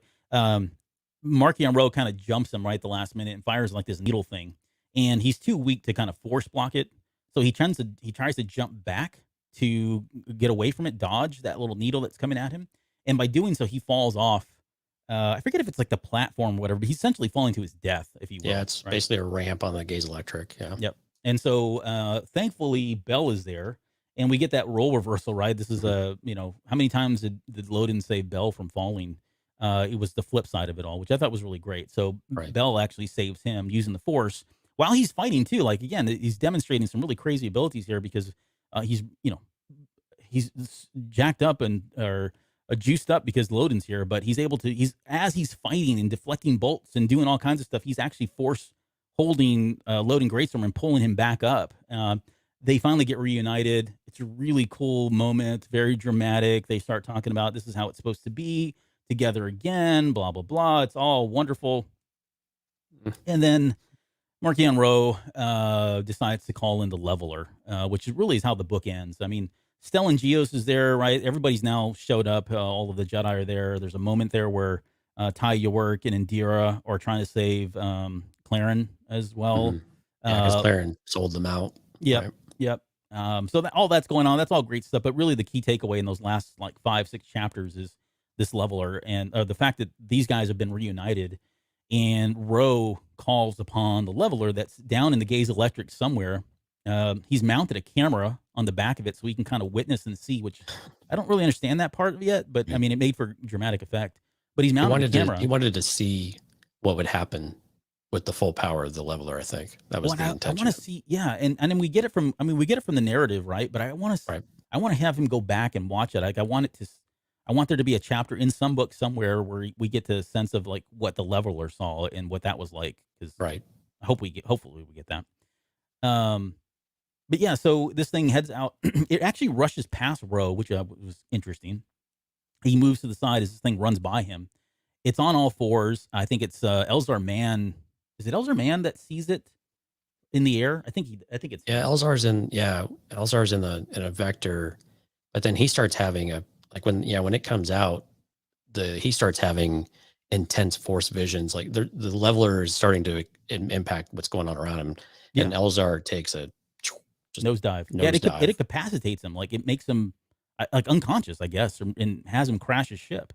Yeah, which I don't know how he survived. Yeah. Well, yeah. I mean, I don't know. The way that Cavan Scott wrote it, there was nothing you were left. like, okay, there's no way he survived that, but yeah, he was okay-ish. So imagine Kylo Ren in The Rise of Skywalker and the way his ship went down and tumbled, and you thought there's no way he survived, but it's Kylo Ren. Same kind of thing. Like that's how I would describe it. There was no way he would have survived, yet he did. Although I would say, I mean, he didn't have a pulse. His heart had stopped, and Stellan Gios went out and ran to him. That's right. Started beating on his chest and telling him he needed to live, and of course, don't die on me, damn it. Yeah, he saves his life, which is why I got Stellan Gios up right now here. But so the Leveler, and there's another episode here, right, on this thing and all the questions that come from it. But essentially, as it got closer, it impacted Elzar Mann. It then got to Bell. Bell, we didn't really get a sense from Bell what was going on. Outside of what was it, the visions that they were both having. Bell and Elzar were kind of having these visions. Bell forgot who he was, I guess, really. Like he didn't know. Basically in a cavernous type of space. Yeah, we just no idea where he was, who he was.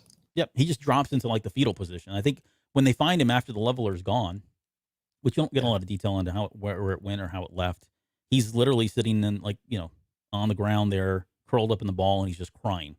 So we'll have to talk about that here about what that's going to be like for him going forward. But when it's all, I guess the dust is settled again, no pun intended. Oh my gosh, that was totally intentional. It was not intentional. We find that Loden is laying there. So Stellan runs up, or I guess he gets a call from somebody and says, "Hey, you need to come out here and check this out." Yeah, he shows up. Yeah, Indira. Like, you're not going to believe what just happened. So they get out there, and that's where he sees Bell laying there crying, and kind of unsure of himself and lost and all that.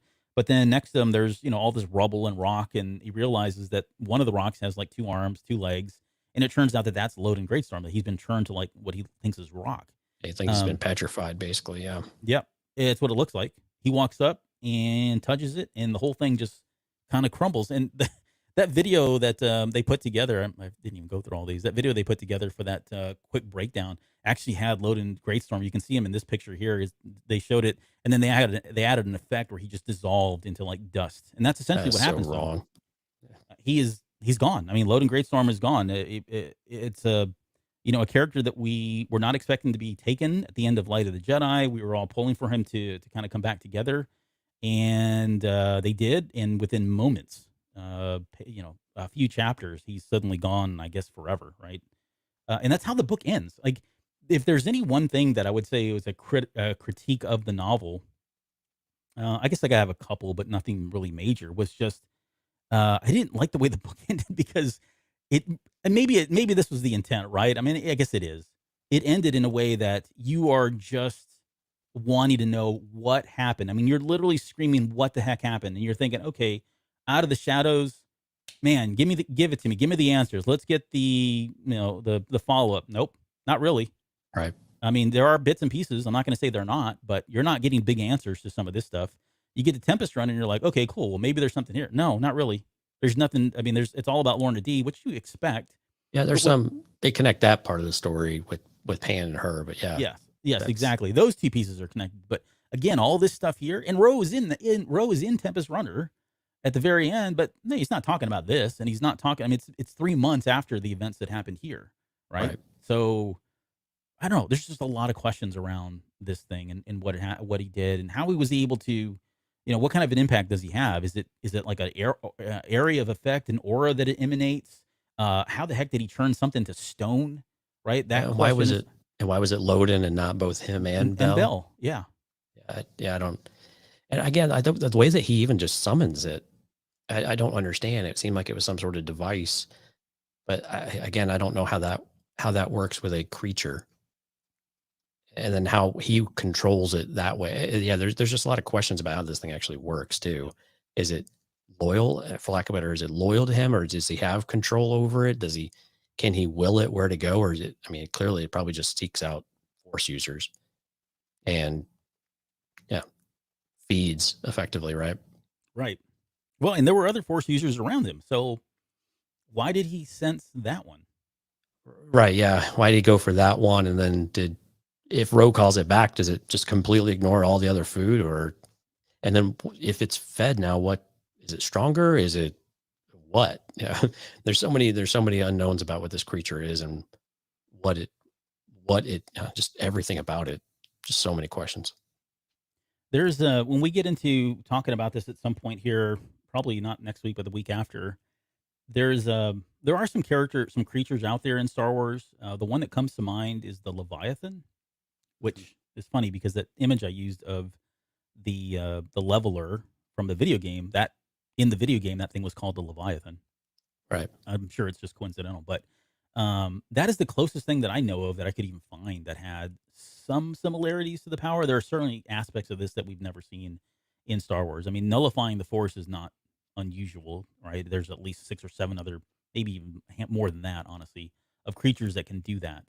But Right.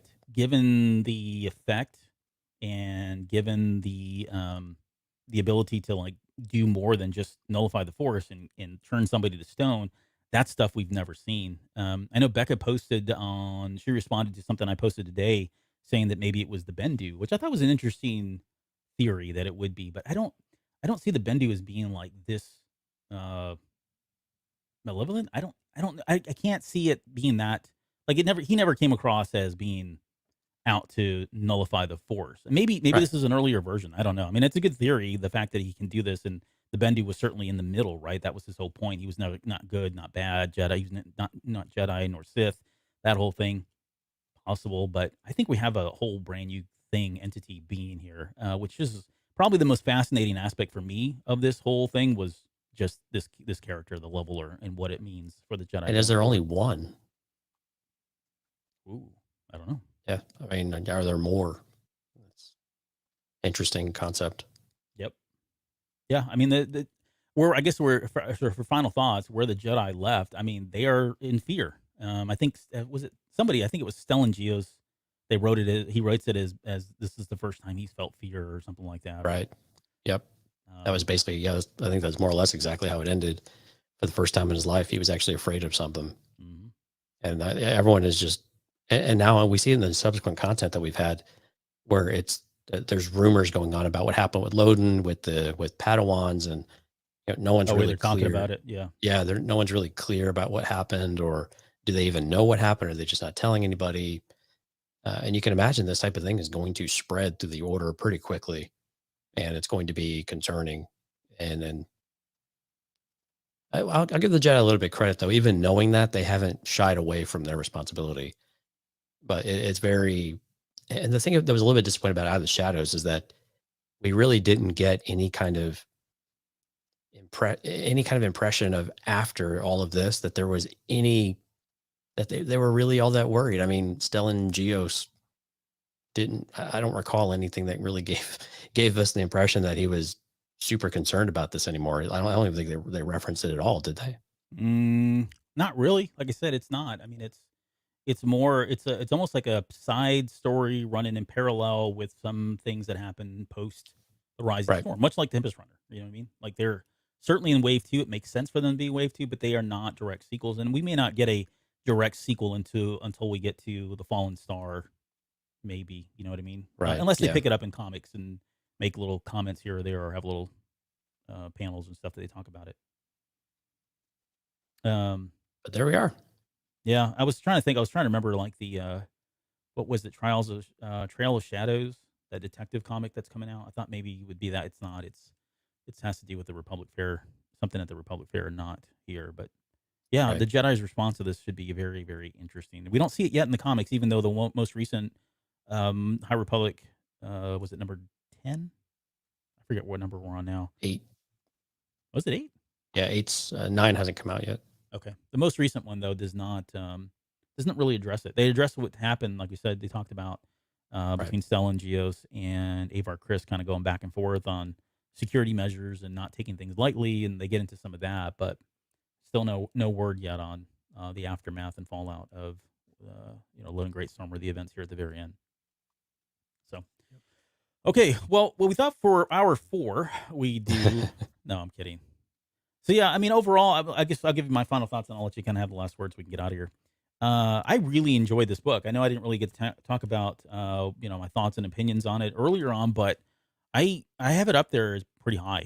Like, I'm not even kidding you. It's really high for me. It just had everything I like about stories and novels, and the way it was read and the way it was written.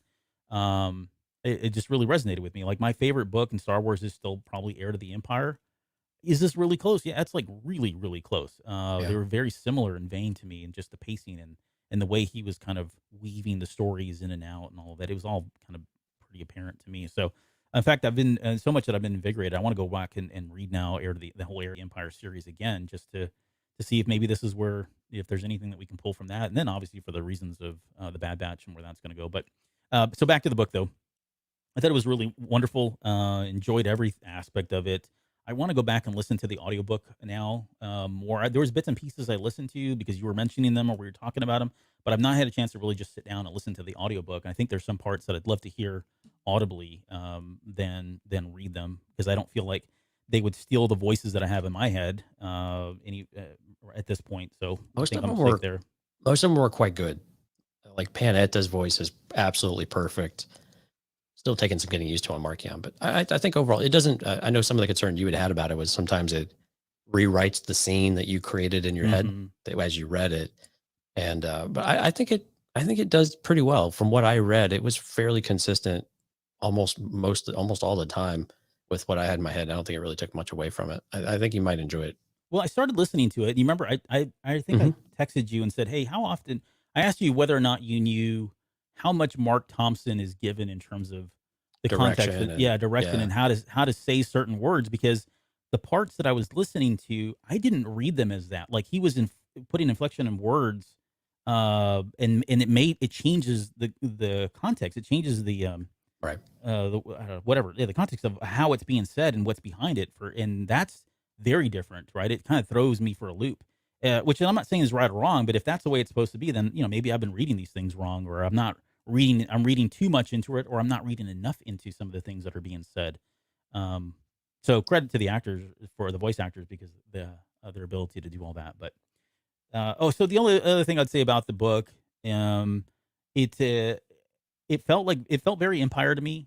Um, in some aspects of kind of the Jedi are really getting beaten down here. I don't think we're going to see a true Empire theme-ish, like they're really at the lowest point until we get out of somewhere either at the end of Wave One or somewhere in Wave Two. Right? I almost see that as Wave One kind of being New Hope, Wave Two being Empire, Wave Three being Revenge or Return of the Jedi. Um, it was a very dark book, all things considered.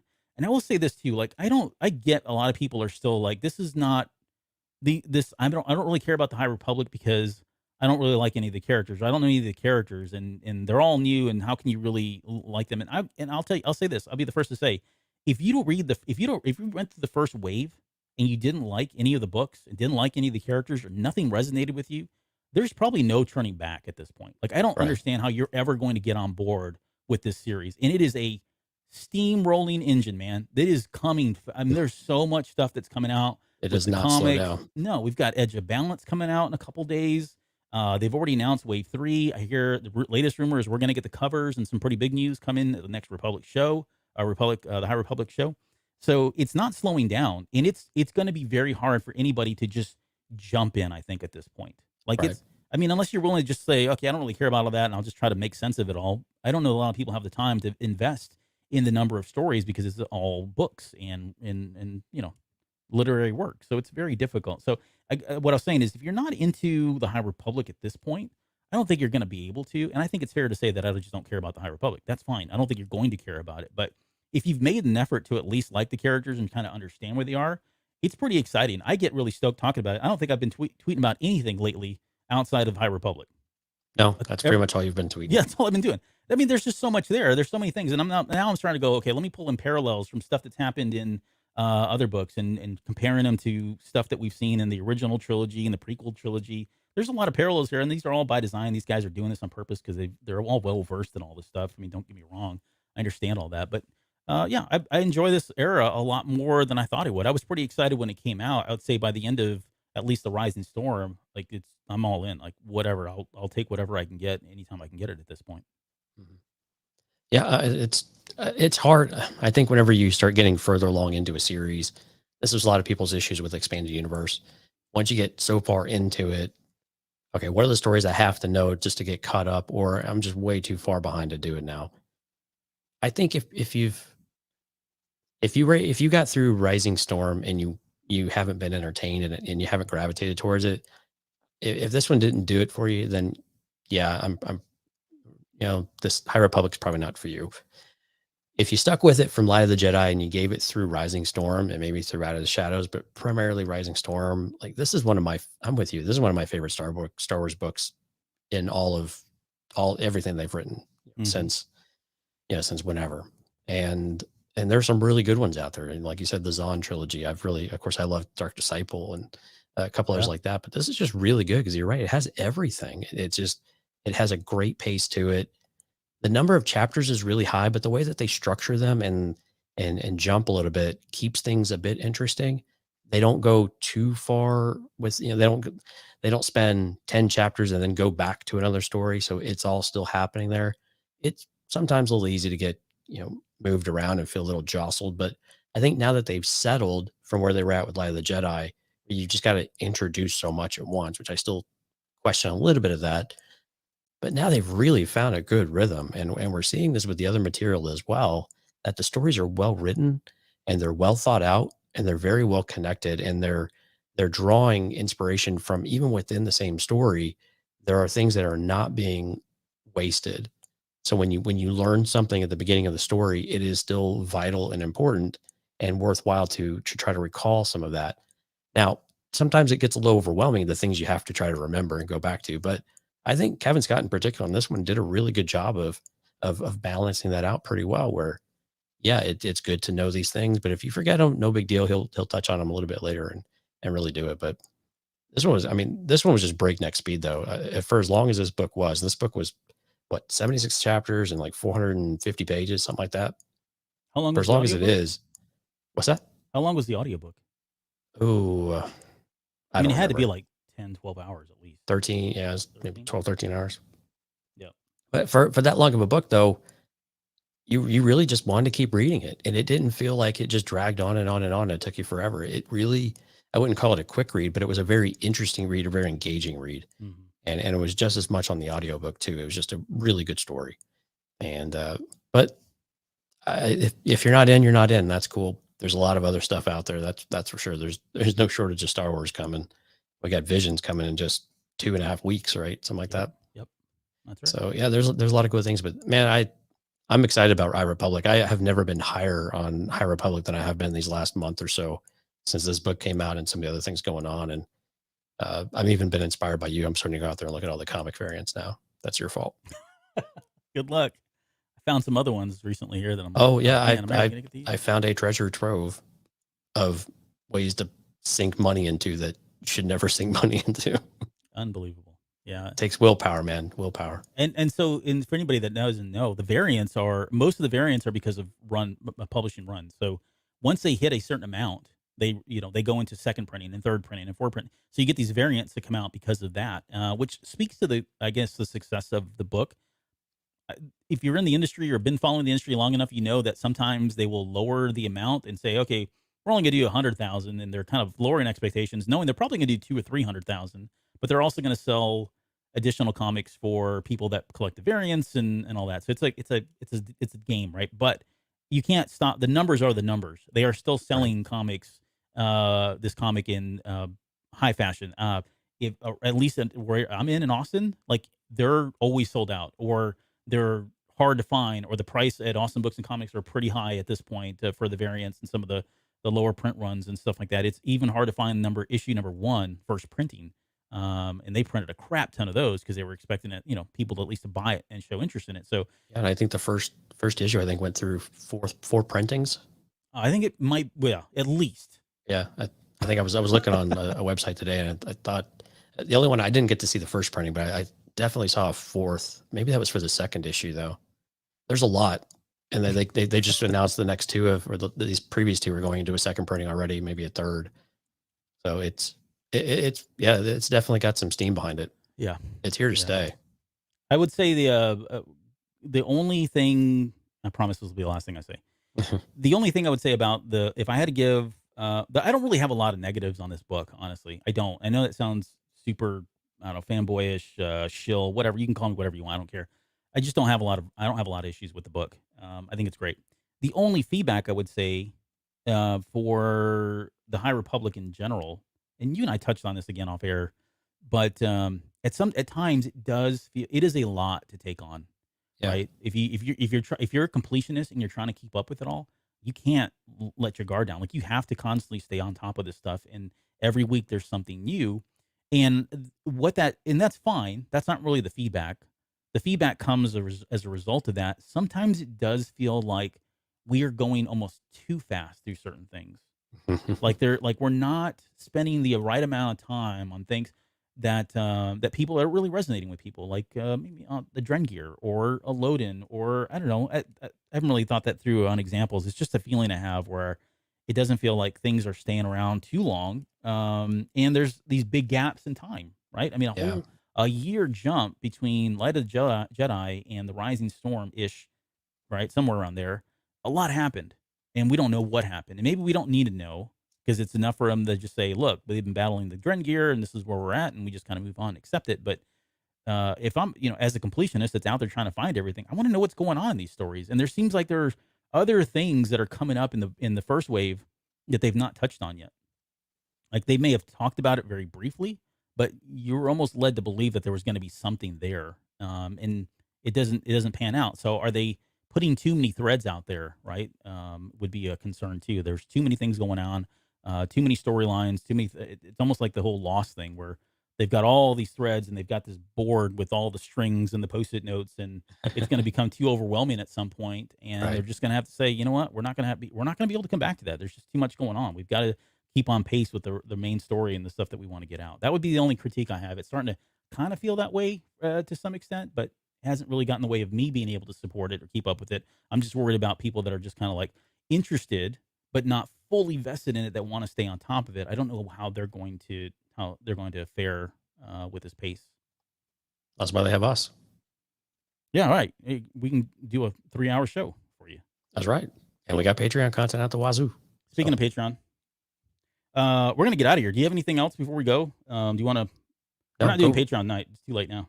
All right. Go read this book, people. Seriously. It's worth your time. It's a really good book. Go read it. And we will bring you lots more coverage around the Rising Storm and some of the other books coming across. There's so much to dig into and so many threads to chase, and we're going to do it all until we want to change subjects like Visions. And Ronan. Oh yeah, we got Ronan. I haven't even touched that book yet. Is it good? You can say I haven't got all the way through it. Yeah, so we've got preview copies, of course, and I love this writing style. Absolutely love this writing style. All right. I guess I'll read it. Yeah. Okay. Twist your arm. Yeah, I know. Twist my arm. All right, we're gonna get out of here. Thanks again for everybody that joined us in the live feed. I know we had a lot of folks in here that were regulars. I know we've been on a 3-hour spurt, but we haven't been on for 2 weeks. So at the end of the day, it all kind of balanced out, right? So what do you expect? Yeah, and thanks to Ryman 6000 showing up for the first time. Kind words at the start of the show. So thank you so much. Oh yeah, I saw that on there. Tuan, Steph, Hard Counter dropped in, said hello. Rick was on here. Yeah, Cole. Yeah, got all the huge. So we appreciate it, folks. Yep. And as a special treat, I have special Patreon credits that we created. So if you saw the Tempest Runner non-spoiler thing, I threw them in there. But if not, this may be the first time you've seen them. So, okay. With that, we will get out of here. And next week, we'll be back with Tempest Runner. That should be a shorter show. We'll kind of do the same kind of format, touch on some of the highlights and what you need to know without listening to the audiobook. Although that book's only I think it's like a 6-hour listen, so it's not very long. But we'll touch on that. And then after that, we're going to come back between then and the start of Visions. We'll be talking more High Republic and breaking down some of the things that we touched on loosely here. I really want to touch on some of these themes and get into the Leveler and just kind of a pulse check on where the Jedi are and where their heads at and all that stuff that, is really interesting that we like to talk about. So with that, I guess we'll see you guys in 1 week.